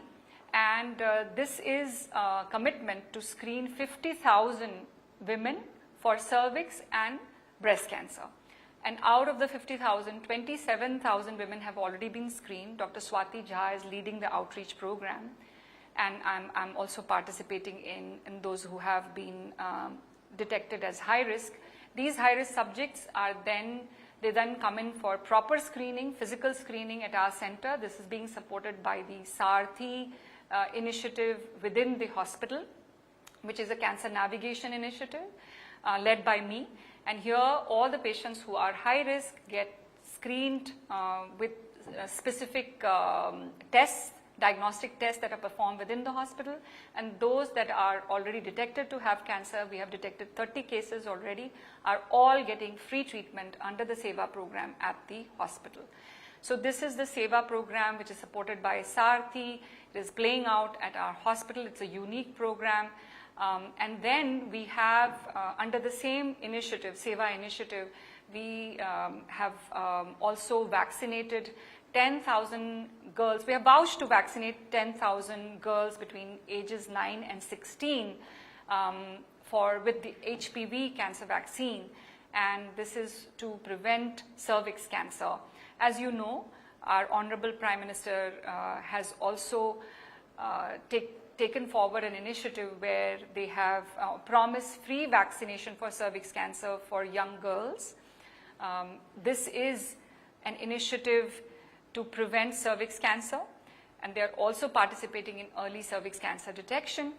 We are contributing to this message by fostering 10,000 cervix cancer vaccine under the SEVA program. So a lot of work happening in cancer screening and cancer early detection through the Reliance Foundation, through the Reliance Foundation Hospital, and also the support that has come through the Federal Hormis Memorial Foundation and all the support that has happened through News 18. So really fortunate to be a part of these initiatives, and really, really grateful to be included, to lend my voice, and all the best and good luck to Sanjeevani United Against Cancer. They are doing, as I said, remarkable work, and all the more power to this initiative. Thank you for having me.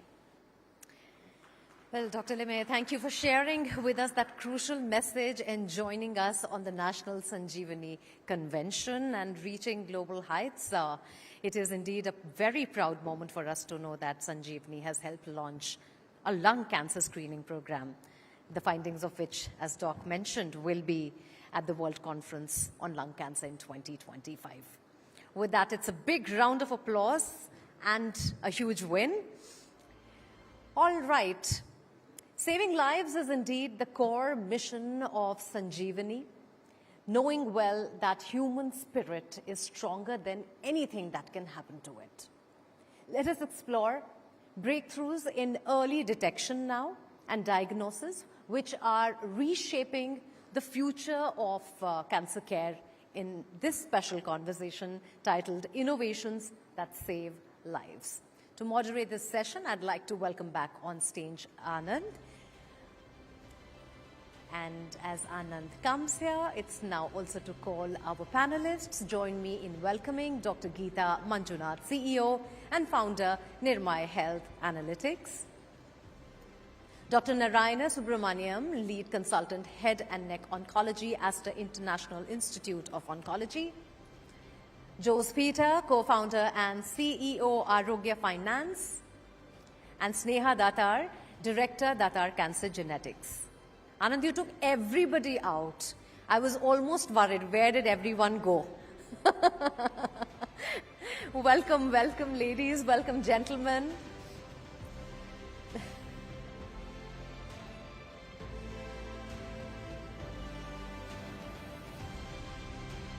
Over to you.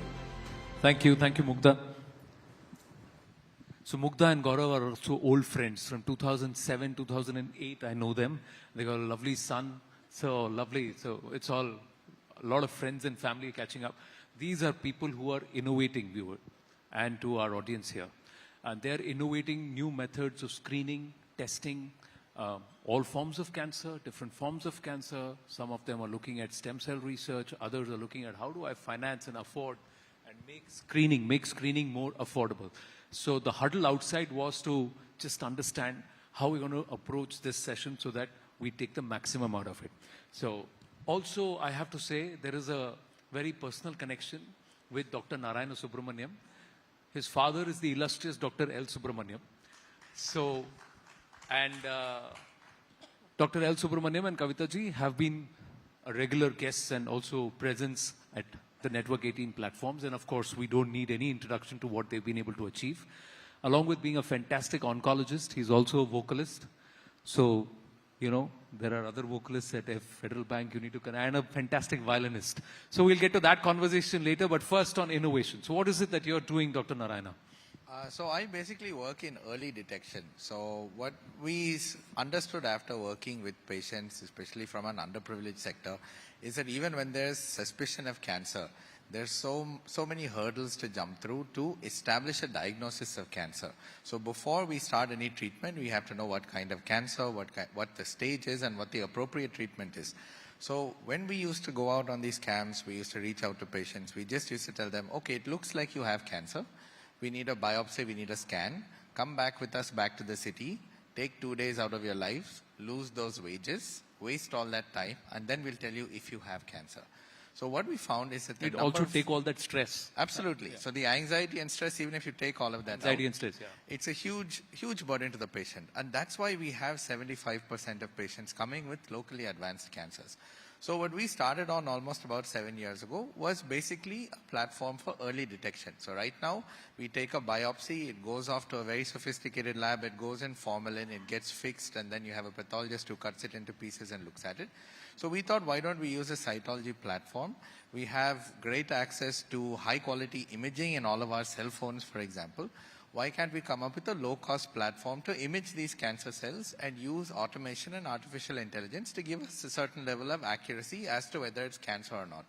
So we've been building that out for a few years or so. We've got a good grant from the NIH, which thankfully still is not in doldrums in spite of all the political issues that are underway. And we're in the process of validating it. It has about 85% accuracy. So we are hopeful that we can actually place it in places where it will be of value and we can bring down that time to diagnosis from 2-3 days to literally 10 minutes. And we want an accuracy that's equivalent to a biopsy. So the idea is not to introduce a new technology, to reinvent the wheel, but to take a well-established way that we already identify cancer and to make it much more efficient and cheaper. So, but it is still invasive. It's not. It is. So we are looking at early detection. To be very clear, we are not screening. We are looking at patients who look like they have an early cancer and establishing a diagnosis much faster than a conventional. So how do I do it in 10 minutes rather than in 48 hours plus? Correct. And in the field. So the idea is you don't need to bring the patient into a hospital setting. Lab and all of that. You can do this literally even if you don't have, even a physical phone connection. Even if you have 3G or 4G, it would work in the field in a rural environment. Yeah. How are you going to do that? I'll come to you as we circle around. How am I going to afford screening? And also those who are unbankable, don't have the monies. That's something that Joe's here as part of the Arogya Finance is going to talk about. But before that, sir, before I come to you, I'm just going to ask you, Nirama is also part of our partnership as we take this breast cancer detection and screening. Yours is a non-invasive technique. How is that possible? And how are you doing it? Sure. Great to be on this platform. Congratulations to the Sanjeevani program for doing such a wonderful job of creating awareness in cancer. So at Niramai, we have developed a new method of detecting breast cancer where we measure temperature variations on the chest using a thermal sensor similar to like a camera. It's placed 3 feet from the person. We measure the temperature variations. The person turns left, right, so we measure the temperature variations around the 180 degrees, lateral and oblique views. And using artificial intelligence on temperature variations, we are able to accurately detect whether there's an abnormality or not and what is the probability that could be malignant. It's not a final diagnosis like doctor said, but it is a screening test. Because it is portable, we can take it anywhere and do the test and it is non-invasive, as I said, where no one sees or touches the person during the test. Because one of the main hurdles for breast cancer screening is that the experience of doing the test and removing clothes in front of others, etc. So we have a booth where the lady enters. She sits in front of the device and with this screening, the technician is outside, click, click, click. We actually are able to measure 4 lakh temperature points per person, analyze that and instantly generate a report. But of course, if it is a little bit boundary case or something suspicious, it goes to a doctor for a further diagnosis. When you say temperature, so if it's a lump, now how you cannot determine whether it is benign or malignant? Or do they behave differently? If it's just fat deposits or if it's cancer cells, so how do we know? Whenever there's a doubt, we is push. The temperature different? Yeah. So we attempt to do that as well. In fact, we don't have to wait for a lump, like we were discussing in the earlier, sessions, right? We need to do the screening every year, irrespective of whether there's a symptom, whether we have a risk factor or any of that. That is the ideal case. And this will be ideal for doing that. Preventive, if you will, or wellness screening every year. By chance, the person actually has a lump, she falls under diagnostic. Even there, we do have close to 90% accuracy in at least ruling out cases which may not need a biopsy, right? With the clinically proven accuracy, actually. Right. But Dr. Geetha, just asking you again, how much time does this whole process take? About 12 to 15 minutes, including the person going in and coming out, removing clothes, everything. 12 to 15 minutes. So if we go to the field, we can do like 50, 60 people in an 8 hours time and instant reporting. What you're doing, Sneha ji, is very different. Yes. And you are getting right to the root of perhaps the DNA, the cell, or what triggers cancer in the system? Is that where you are trying to attack it, at the source itself? What we do is a CTC-based test. We basically look at circulating tumor cells in the bloodstream. And this test screens for over 35 types of cancers with a single blood draw, 15 ml blood. It's purely for asymptomatic individuals. That is the beauty of the test, because like we all heard that when there are no symptoms is when you must actually get tested to catch it that early. So that's how we screen, and it's complete. It's just a blood draw, so there's no radiation. There are no other, modalities that come into So what play. does this do? It gives you a marker that... No, it's just they look for CTCs. We look for cancer cells in the bloodstream. And I'm very happy to share that we are the only diagnostic company in India who have been granted the US FDA BDD for this technology. Right. It's a homegrown technology, and we have a breakthrough device designation from the so US 35 FDA. different cancers it Yes. can sense across the Yes, body. yes, It can... And we can also Single determine drop the of blood. location. Sorry? Single drop of blood. 15 ml of blood. 15 ml of blood. No, that's not much. But, and how many days does it take, or how much time does it take? About 10 to 12 days, because it's a tedious process. We need to harvest the cells, etc. So about 10 to 12 days. So it tells me that, do I have cancer cells now? Yes. Or does it tell me that there are cancer cells building up and it could lead? No, it tells you that there is some activity in the body right now which is alarming. So then you go further into investigating which organ, etc., etc. But it's an annual test. It's like You got to take it once in a year. Yes. Sir. You And, take and it like any if you're other. clear, then that means the probability of you getting this over the next... for 1 year. 1 you year. wait for a year and do it again. Do it after a again. year, How much yeah. does it cost? About 14,000 for 35 cancers. For 14,000 rupees. Yes. How do I afford this, Jose? Please tell me. You are the ones who are supposed to help us make it affordable. Co-founder and CEO of Arogya Finance. So please tell me, how do I do this? How do I make sure that every person here does not have to think about it and say, all right, I can do it. And perhaps those who can't, who are not in this room, who want to get it done, but can't afford it. Yeah. Yeah, so as the name itself suggests, Arogya Finance is a dedicated healthcare finance company. Patient financing is what we do for a living, yeah, and nothing else. We use very unique methodologies, including a psychometric tool to evaluate people's, we can credit underwrite using alternate methodologies so that people who are not part of the formal, credit system can also avail treatment.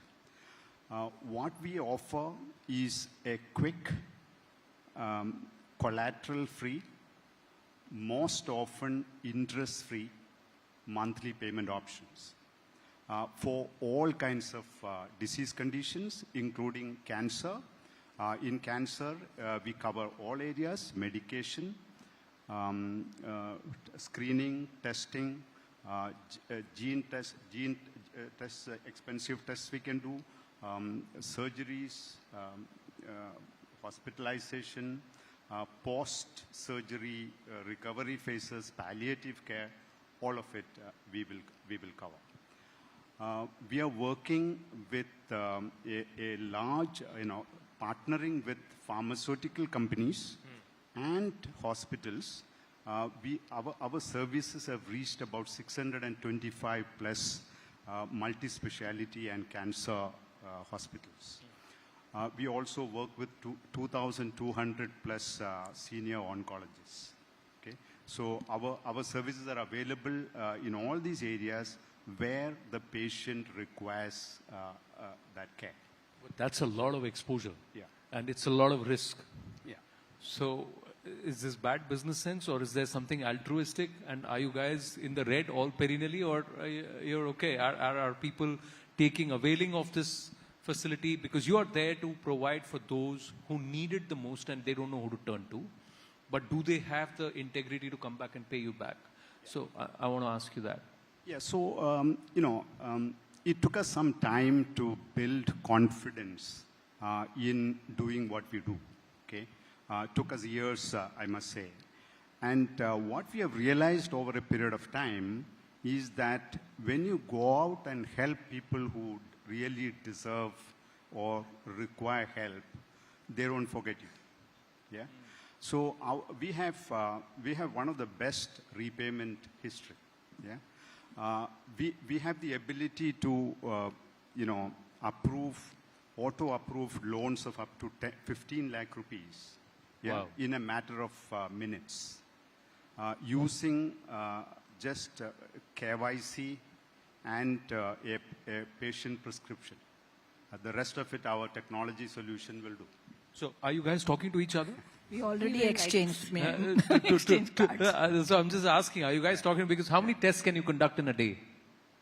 Thousands. I mean, there's no limit. So you got centers all across the country to. No, we have a central lab in Nasik, which is about, we have 20,000 So square I'm just feet saying of that lab. if let's say in Thrissur in Kerala or Trichy in Tamil Nadu or in Nagpur, if these tests are conducted, they'll all have to go to your hub. They all come to our Nasik lab. Nasik. So that cost has to be borne. Yes, but that is, we normally included in the... It's all inclusive. Unless it is really far if they are doing away. a test which will tell a person in the next year whether they're going to have cancer or not, and it's 14,000 rupees. We'll be happy to create payment options for them. Very happy. So we're linking this, and this is happening here. Yeah. So that's one more. What we also do, we're going to follow through on this. Okay, we're going to make this happen. What we also do is we also offer something called a price discovery mechanism. So what it means is every patient's ability to pay varies. High net worth individuals, medium, low, all of them. So we do a socio-economic evaluation, partnering with the pharmaceutical companies, of course. We do a socio-economic evaluation. Based on that, we will discover what their ability to pay is, and accordingly, that innovative, expensive medication will be priced based on that patient's payment capability. Wow. Just to give an example again, we work with a pharma for a multiple indication cancer drug, which normally costs about 40 lakh rupees for treatment in a year. Using our socio-economic evaluation, that drug becomes available for 11 lakh rupees. Instead of 40 lakh, it becomes available for 11 lakh. Yeah, but that's not rupees. for everyone. It's based on the socio-economic evaluation. But a significant number gets it. Significant number gets it. So, but who underwrites? You underwrite that? We underwrite that. Wow. And then that 11 lakh also is then made available in interest-free 12 monthly installments. So where is 40 lakh and where is 11 lakh and that too on EMIs. In interest-free 12 installments? That's fantastic. So that's, a big round of applause. That takes a lot of serious amount of Yeah. commitment Yeah. and also an appetite for risk because, but you're saying that your repayment levels are at one of the highest in the industry. Touchwood, our losses are less than 1%. No, fantastic. And that also talks about the integrity of the person who's availing right. of this Very and true. saying that those who help me, I'm not going to cheat very them. true. Very But how much does your test cost? Actually, we wanted to make it more affordable and accessible. So we have 3 types of products, actually. One which gives a detailed report with marking and with radiology signature and all. So in Apollo, HCG, Fortis and other places, this is available at 1,500 rupees. But the same thing, if you want to do instant triading, it is like 200 rupees per scan. 200 rupees? Yeah. It's usually sponsored by somebody else. Right? No, So, it's free of cost for the end What's your user. capacity today? In one day, how many people can you test? We can test any number. With one unit, typically we see about 50 people being tested, if it's a screening camp mode, typically. And how many units do you have or imaging, We have hundreds, we do thousands of screenings every month, every day, it's happening. But we are a small team, so we are open to sponsorships. If you want to conduct, we can always partner and then do more, actually. We're working with government and we actually do corporate screenings as well. In fact, Sanjeevani program has enabled so many thousands. I just checked, some 3,500 women benefited from your sponsorship, in many urban cities as well. Let me ask you, Doc, what's the probability of someone having tobacco or consuming tobacco or something which is an olfactory or oral thing and their probability of getting cancer? Is there a correlation there? 1. 2, when you identify this pre-detection, how much does your process cost and how long before you bring it to Bharat? So that's a little bit of a tricky question. Like it was pointed out earlier before, not all tobacco users get cancer and not only tobacco users get cancer. Tobacco and alcohol significantly increase the risk of oral cancer. But what we also see is about 20% of patients have no risk factors. So that is something that we are always talking about on platforms like this. So people are aware that an ulcer, a lump, may be cancerous even if you've never touched a cigarette, you've never chewed tobacco, you've never had alcohol. Another problem that we have in this country that we've also written about is that the age of onset in oral cancer is about 10 years younger than the West.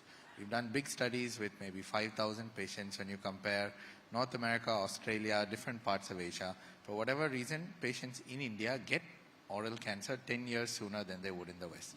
Why exactly that happens is still a little bit of a mystery. It could be because of the additives that we put in along with the gutka. So it could be multiple carcinogens. It could be the prolonged exposure that starts from a younger age as opposed to smoking. Or it could also be environmental factors. We don't quite know. We're looking into that. But you're saying that in India, there's a 10 years, people who get oral cancer yes, so the are average 10 years of, younger. Yes, Actually, so breast cancer also has a similar statistics. Yeah. 10 years younger than the rest of the world. So the average age of onset when you look at the so-called developed world is 65 years of age. In India, it's 55 years of age. And this is over thousands of patients. It isn't a single hospital. It isn't a single unit.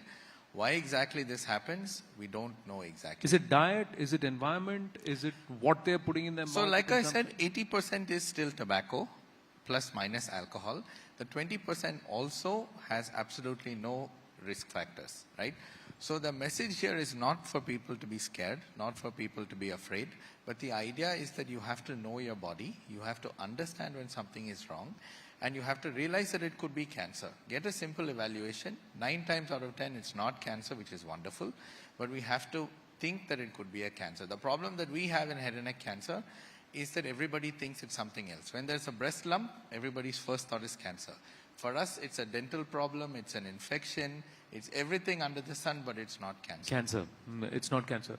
And how much does your test cost? So, as of now, the device should cost less than about 2 lakhs. The current cost of a commercial slide scanner is about 35 lakhs plus, goes up to 3 crores. But we are looking at a model where we actually charge per test. So the idea is that we can make it affordable.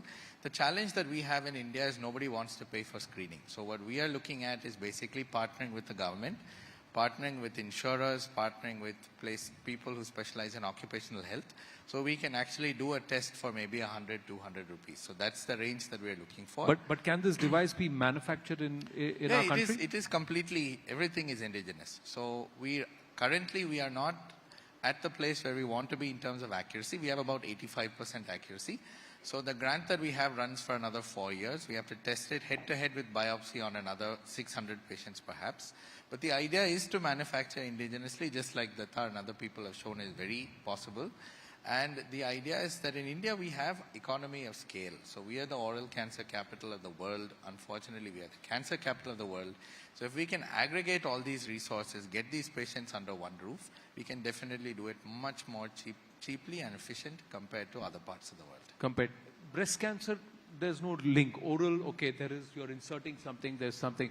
But why are women in India 10 years younger more susceptible globally? Is there a cause? No, the cause has not been figured out yet. Many epidemiological studies are happening. But yes, women even between 30 and 40 years are getting, in fact, the reason I started Nirama is because I lost a very close family member who was just 38 years, just because of breast cancer late detection, as we are saying. So a lot of women, even actually we have detected a 17-year-old with breast cancer with our test and confirmed with biopsy, and she's happy now living and all of that, right? So the exact reason is not clear, but it's important to do screening, and there's several reasons why people try to avoid doing screening, right? One, of course, is affordability, accessibility. Second is also the compression, and mammography is only applicable after 45 years, right? Usually because of what's called as dense tissue. So younger women who are more aware, they don't know what to do, what test to do, right? So we're kind of addressing all those women because the screening rate for mammography, as published by a recent paper by Tata Memorial, Dr. Badwe sir as well, is 1.3% in India. That is 98.7% of women are detecting their cancer by hand. So we have to enable all those women to actually take this test by addressing the affordability, accessibility, Okay, we got limited time. I have a few questions for Sneha ji, but let me ask you, Doc, what is the one thing that's going to make, let's start with the women in this room, it's going to make them and all the women that they are in touch with to push them to get themselves screened? Stage 0, stage 1 detection. If we can do regular screening every year, we can stop deaths due to breast cancer. At what age should they start the screening? Our test can be done from 18 years to 80 years. So you're saying 18 years to 8 years? Every year. Yeah. So No it's not touch, about no that see, you've got to no wait pain, till no you're 30, radiation. 35. You should just go ahead and screen from the time. Yeah. From the 18 to 80. That's what And you're if the saying. horse doesn't come to the water, we take the water to the horse. Yeah, you So got to we take take the device to the corporate, we take the device to the villages, and then we try No, to do the same. I think, and as a network, we can do, and we will do what we can to take this message forward, that there are methods available where these can reach, and perhaps putting out more camps is something that can be done on ground, but on air also to show and to push this message. We'll try and do that. Sneha ji, I want to ask you 2-3 things. One is genetics. How much is genetics involved in this? Between the 90s and now, or the 70s, 80s and now, what's been consumed by the previous generation or what's being consumed by us today because of the health standards, because of what's been put into the foods, how much has that altered our genetics? Or, and does the body have this ability to course correct, to heal itself? If there is a course correction in our own lifestyle and in our food, when we are still in the metabolism stage and not in the catabolic stage as a person? See, I think cancer, if it is genetic, I don't think any exterior factor can really change the inevitable. But what can be changed is lifestyle through our habits, stress management and other things which can definitely modify or, really manage it at a better level. Like both of us know someone who had cancer and that was because of stress. That was one of the major reasons for that person having cancer was stress. So, yes. So, I think those are the things that we can really change. Genetics per se is not in our hands.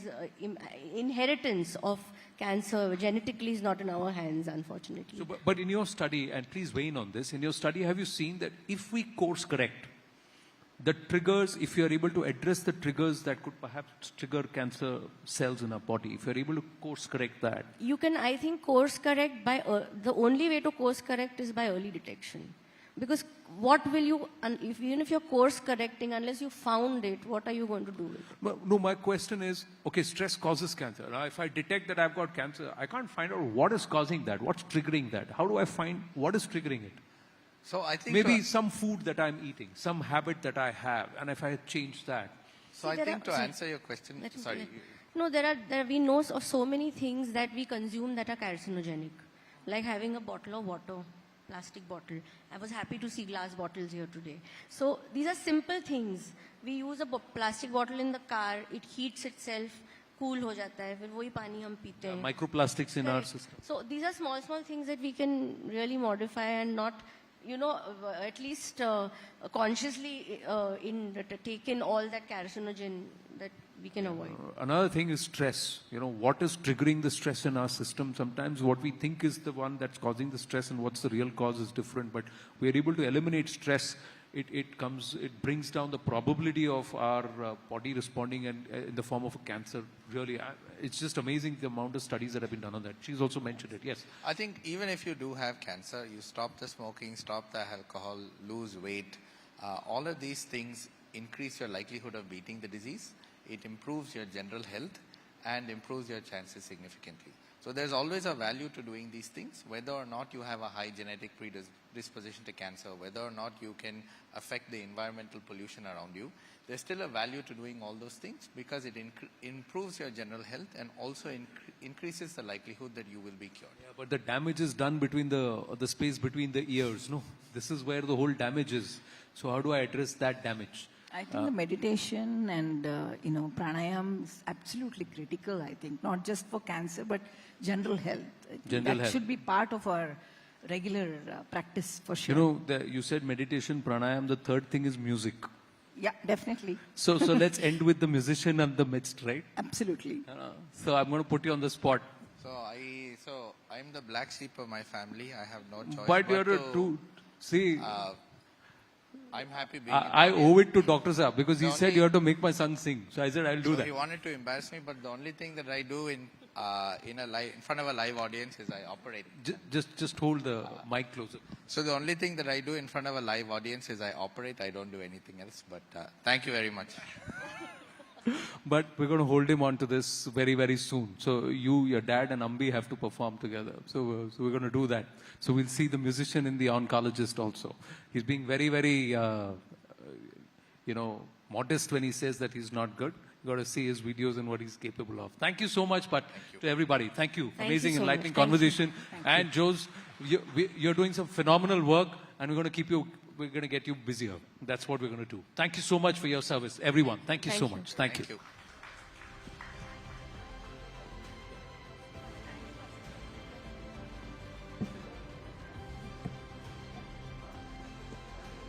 Standing, come forward.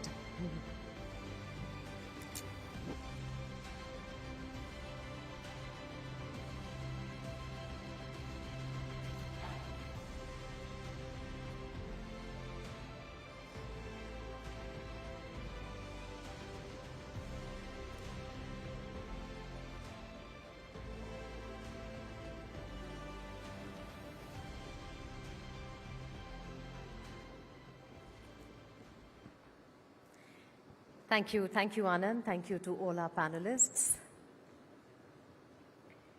Well, most of these innovations remind us that you may not control all the events that happen to you, but you can decide not to be reduced by them.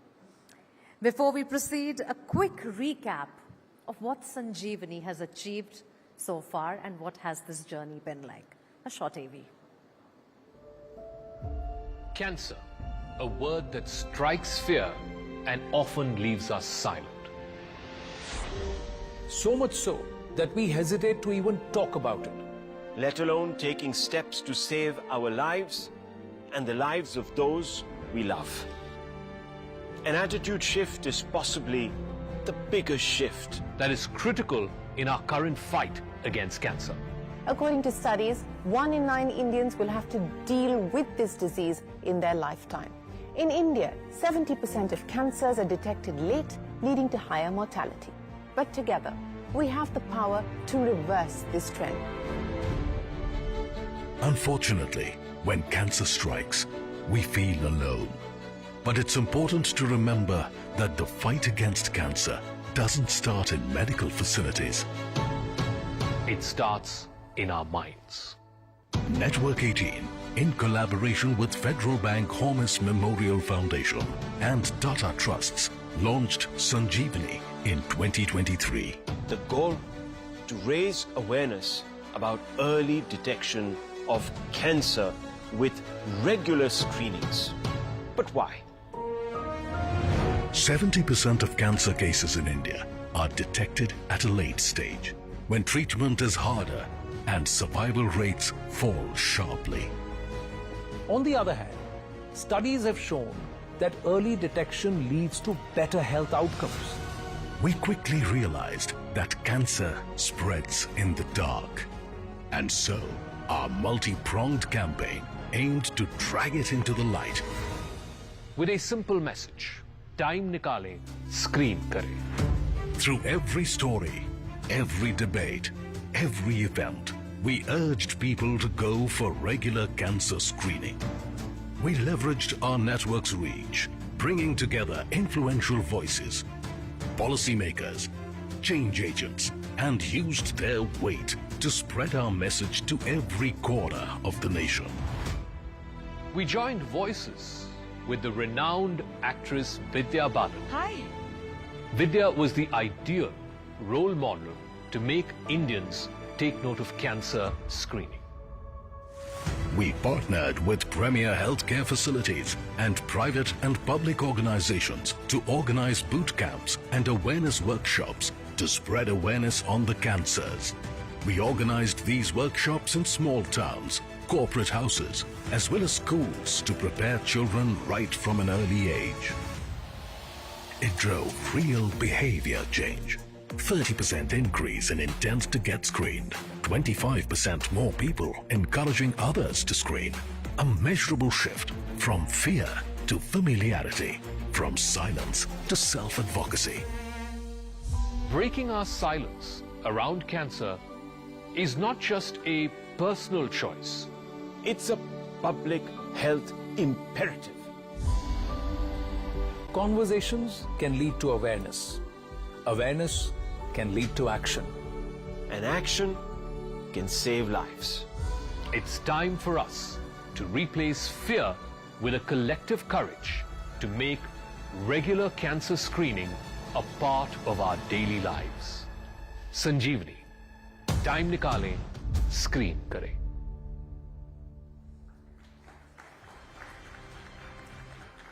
Well, cancer is not just a healthcare issue, it's a workplace issue, it's a community issue, it's an economic issue. In the next panel, we will unravel how the corporate world is stepping up to create a healthier future. Moderating this session is Ekta Batra, Senior Editor, CNBC TV 18. And joining her are our esteemed panelist, Prashant Tandon, co-founder and CEO, Tata 1mg, and Pratima Reddy, country speaker, Merck India, MD, and Merck Specialities.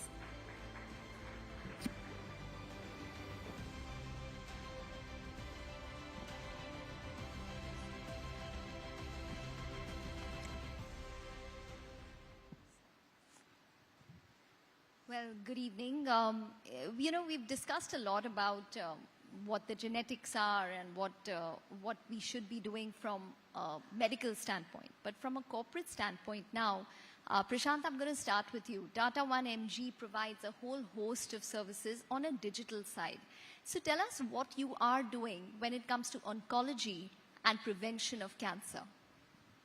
Yeah, thanks for having me here. I think for Tata 1mg today, cancer is one of the focus areas, a condition that we are very much committed to working towards. We have set up an end-to-end care program for cancer because it's a multi-pronged situation for a family dealing with cancer. So it includes, of course, connect with doctors, connect with hospitals, pharma companies, a lot of care programs and support programs that are out there, so it starts with information. What support is available out there, transparent information around that, and then providing where we can. So we run a lot of awareness campaigns, cancer diagnosis, screening camps. So we've seen things move fairly well over the last year or so. Just to give you some example, we started cancer screening probably 2 years ago. Today, on a monthly basis, more than 10,000 people are getting screened, which is a good start, I would say.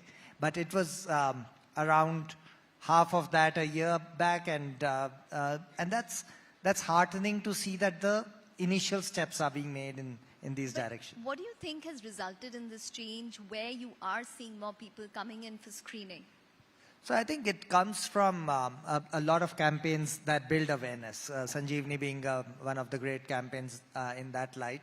So that awareness in consumers is slowly building. I think we are still really at the tip of this iceberg. So there's so much more to be done, but I am an optimist that we are moving in the right direction. And it all comes down to people finding the conversation in the mind space. So as 1mg also, we've been very actively doing information dissemination, campaigns, mailers, push notifications, webinars, etc., etc.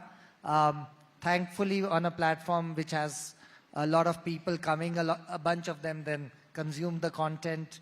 The open rates on cancer-related information, that shows how much is the gap, is north of 30-35% for us, which is very high. People typically do not engage with disease content in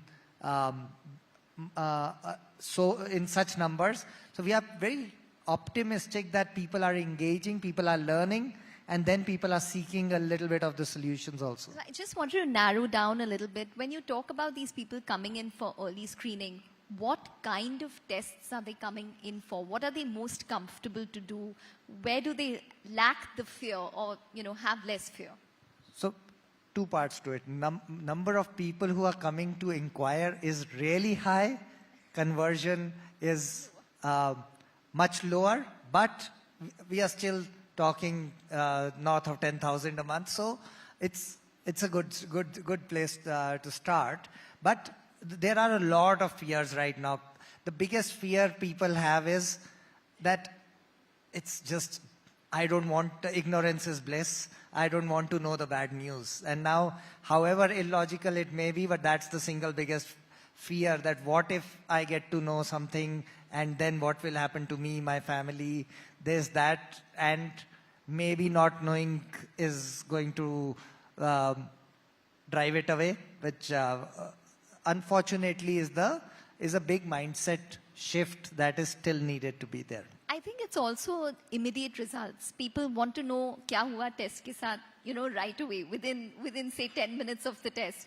But realistically, how long does it take for the results to come? Has it improved over a period of time? So I think that the test depends on the test. There are tests that are, it takes a week or two to do a proper sequencing test or most of the tests out there. So it is a couple of weeks of, if it is sequencing based. Radiology, you can get the results right away. I think Geetha is here, so Niramay kind of screening for breast cancer and all, that is real time. But other sequencing based tests, they do take the 2 weeks, and those 2 weeks understandably is a lot of stress. Everyone hopes that nothing adverse will come out. So yes, has it gotten better? Everything is getting better. As the ecosystem starts moving, the scale improves, efficiencies improve. And when you look at the core, how the system works, scale really drives things. So, well, Pratima, Merck specialities, you all have a strong focus in terms of oncology. Tell us, what does your oncology portfolio comprise of in India, and which are the key therapies that you focus on? And which are the key therapies you think that the Indian population needs or you need to focus on as a company? Yeah, thanks, Ekta. I hope everyone can hear me. The acoustics are not very good from here, actually. But I hope I'm audible. And thank you for having me here. It's a pleasure to be a part of this movement, quite frankly. And it's really topical, given that NCDs, and especially cancer, is becoming a public health burden in India. Already, based on Globocan data, we are the third highest in terms of cancer, burden that we face in this country, which is about 1.4 million population. And, I do feel humbled and, of course, proud to say that we have a good understanding of this ecosystem. We have been operating in this country for close to 2 decades and working with our clinicians and the patient communities in some of the hard-to-treat and very, very prevalent cancers here in India, including head and neck cancer, and oral cancer is a part of that, colorectal cancer, bladder cancer, kidney cancer, and so on and so forth, and also types of lung cancer, and etc. And firstly, I'm really happy. I think the first step as a pharma company, which is very important when you operate in a country like India with a high disease burden, is to make your products available. Sometimes it takes time for global products to come into the country. So number one, I really feel happy to say that all our products are available in the country and within the first couple of years of their global launches, right? So that is a very strong commitment, I think, from our organization to address the disease burden here. But beyond that, and I think, of course, platforms like Sanjeevani are very, very critical in addressing the awareness and detection piece. But I can tell you, being somebody who operates a little bit down the continuum, beyond awareness and screening, there are additional challenges here on the ground as well. Such as what? Such as equitable access, and also ensuring that there is the right data available, biomarker testing that I think Prashant was alluding to on NGS, etc., so that the right patient is able to get treatment from these precision oncology products. And we do a lot of work in this area as well. I think Arogya Finance is, something which is very familiar to us as well. So in India, of course detection, of course awareness, but beyond that, ensuring that your patients are also able to afford the products is a very big thing. And I'm very proud to say we've been pioneers in that area. So we have a very strong patient access program that we've been running for the last 15 odd years. Of course, it has changed shape as the external environment has evolved, but we have a very robust mechanism to ensure that the right patients are able to afford our products. Yeah. But that's what I wanted to narrow down on, accessibility of the drug. Merck Specialty, I assume, imports all of your drugs into India. Yeah. So there's a huge price difference. Yes. There are a lot of people who can't even afford your drugs. So what are you doing to bridge the gap there? Yeah, so that is exactly the point that I was making, right? So the patient access program is the mechanism that you typically use to ensure that the right patient is able to benefit from your products. And I think in the previous panel, it was highlighted by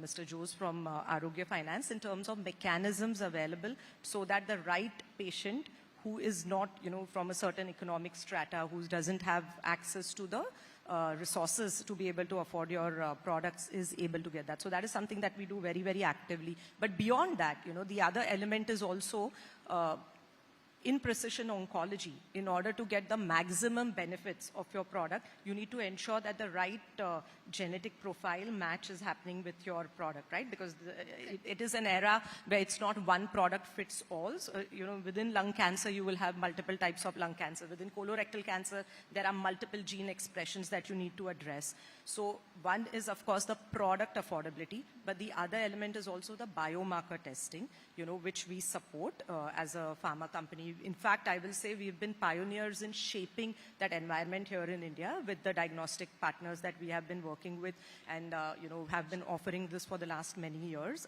at low or no prices to our patients. But this is not only a Merck Specialties problem. It is an MNC problem. That is true. Where all of the drugs are imported into the country and then it becomes unaffordable even though you have patient access programs. You also have aftercare issues where the patient needs drugs even post the therapy. So in that sense, what is a solution which is probably sustainable and equitable in terms of access when it comes to pricing? Do you think there could be indigenous manufacturing eventually? So maybe I think if you have to ask me my reflection, I'm giving a more personal reflection here, I think it's eventually a multi-stakeholder problem. And I can give you some statistics, right? India today, in terms of the healthcare spends on GDP, is amongst the lowest in the world. If you contrast this with obviously something like the US, 17 to 18% of the GDP is spent on healthcare, a significant contribution coming from the public healthcare spend. In China as well, you will see that contribution from the public side is significant.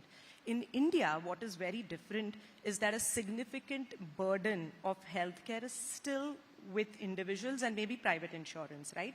So I think as the country evolves and we see that, and we are seeing a lot of steps from the government side without question in terms of improving the healthcare access, I think that is going to be critical.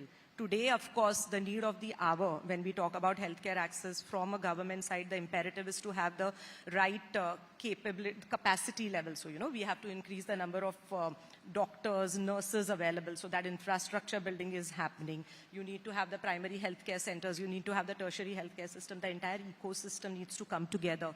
Our payer ecosystem needs to get unified under one national health mission. Today you have pockets of payers. There is a central payer, there are state payers. So there is, I think, a multi-stakeholder topic, right, which I think, of course, as pharma companies, and I speak on behalf of my colleagues in the OPPI, we are absolutely motivated. And, each and every one of us here who's a managing director is actually an ambassador of India. So I can tell you that each and every one of us is raising the voice of India and the affordability topic, and which is the reason why we have these access programs running. But the more we bring the entire stakeholder system together and develop solutions, including, having the right partnership with the government, we will be able to make success. Sure. Prashant, you're right at the forefront in terms of seeing what's taking place when it comes to oncology testing. How are you now integrating that into your workplace for your employees? We have to do better in that. I think our employees per se, it's a very young workforce, so awareness is the area where we have tried to do the maximum thing that people should know what all is preventable. So 2-3 areas which are of prime focus for us. One is cervical cancer vaccination. So that is one area where at least now both our workforce is fairly well aware, and we have run a lot of awareness campaigns across the board. So that part I think we have covered well. Beyond that, I think there's a long way to go even in our own workplace. Well, talking about the cervical cancer vaccine, we all know how successful it has been where it's been used. And for example, in England, it brought down cases by 90% of cervical cancer. Vaccines is a great way to prevent cancer. Does Merck have a pipeline that it might be looking at when it comes to R&D and innovation for prophylactic drugs or vaccines? Yeah, so no, good question. Unfortunately, not directly. Within our healthcare business, we don't have a pipeline where, of course, I mean, which have for cancer vaccines. But what I can proudly tell you is that, you know, I don't know if everyone knows this. By the way, Merck is the oldest pharma company in the world. I need to put that plug in. And we not only operate on the healthcare side, but we have a very significant sector focus which supports the academicians, R&D, and pharma companies you know, with the right platforms to have the right medicine. So it's called Merck Life Sciences. And actually, we do have platforms, including mRNA platforms, etc., that we partner with the Modernas of the world. We are, in fact, IP holders in a lot of technologies under the CRISPR gene editing platform as well, which is a very, very important platform to develop the right cancer therapies, including played a role in CAR-T, etc., and so on. So not directly, yes, under my purview, but as an organization, for sure, we play a very important role in things. In fact, we were a strong partner in the COVID mRNA vaccine development that happened as well. Okay. Well, Prashant as well as Pratima, before we wrap up, the top 3 points in terms of an agenda that we need to probably put into place immediately to increase cancer screening. Prashant, you go first. I'm sorry, I didn't get the question. The top 3 points that you probably need to put in place in order to increase cancer screening in India. So I think awareness is at the top of the list. People need to know, they need to be aware, they need to be made aware that screening is important. And you know, actually, I'm sorry for the digression, but I want to make one point on affordability. I think as a society, we spend a lot more on cancer care for the same people than we need to, only because 70% get diagnosed in stage 3 and 4. And it's a disproportionately high expenditure when you are looking at cancer care starting at stage 3 and 4, as against if it were diagnosed at stage 1, the total expenditure actually would be systematically much lower. So when we look at it as from an overall perspective, there is a clear savings to be had if we screen early, screen better, treat early. It's a much, much more affordable system. So that's what the aspiration is. Now, what do we need to do about it? I think create as much awareness as possible. Try and figure out innovative paying mechanisms. And it has ROI. But this is something that, whether it is the insurance companies, whether it is the government, whether it is the corporates, need to step up that, yes, this is worth financing because this will give return. So that is something where we need some breakthroughs. Third part of it is just, I think, more research and development in cancer-related vaccination. I think as of now, very few cancers are preventable through vaccination, and from what I understand, that's not an area of very active work as much as I would hope it would be. Okay, Pratima, briefly, 3 top points. Yeah, so I think maybe I mean, in addition to what has been said, I believe we have the science. Increasingly, we have the right tools, and we heard that a lot of them are under development as well. What we need, and we have platforms like these, you know. What we need is to actually bring this collective voice together and make it not as a one-off event. Maybe, you know, it has to be a continuous process, working together in a multimodal way, so to speak, to raise awareness against cancer. I think that will make a difference, and see how we can integrate this into the National Health Mission. Maybe that's the... Prashant as well as Pratima, thank you very much for talking to us, and I'm sure this conversation will definitely continue. Thanks very much. Thank you.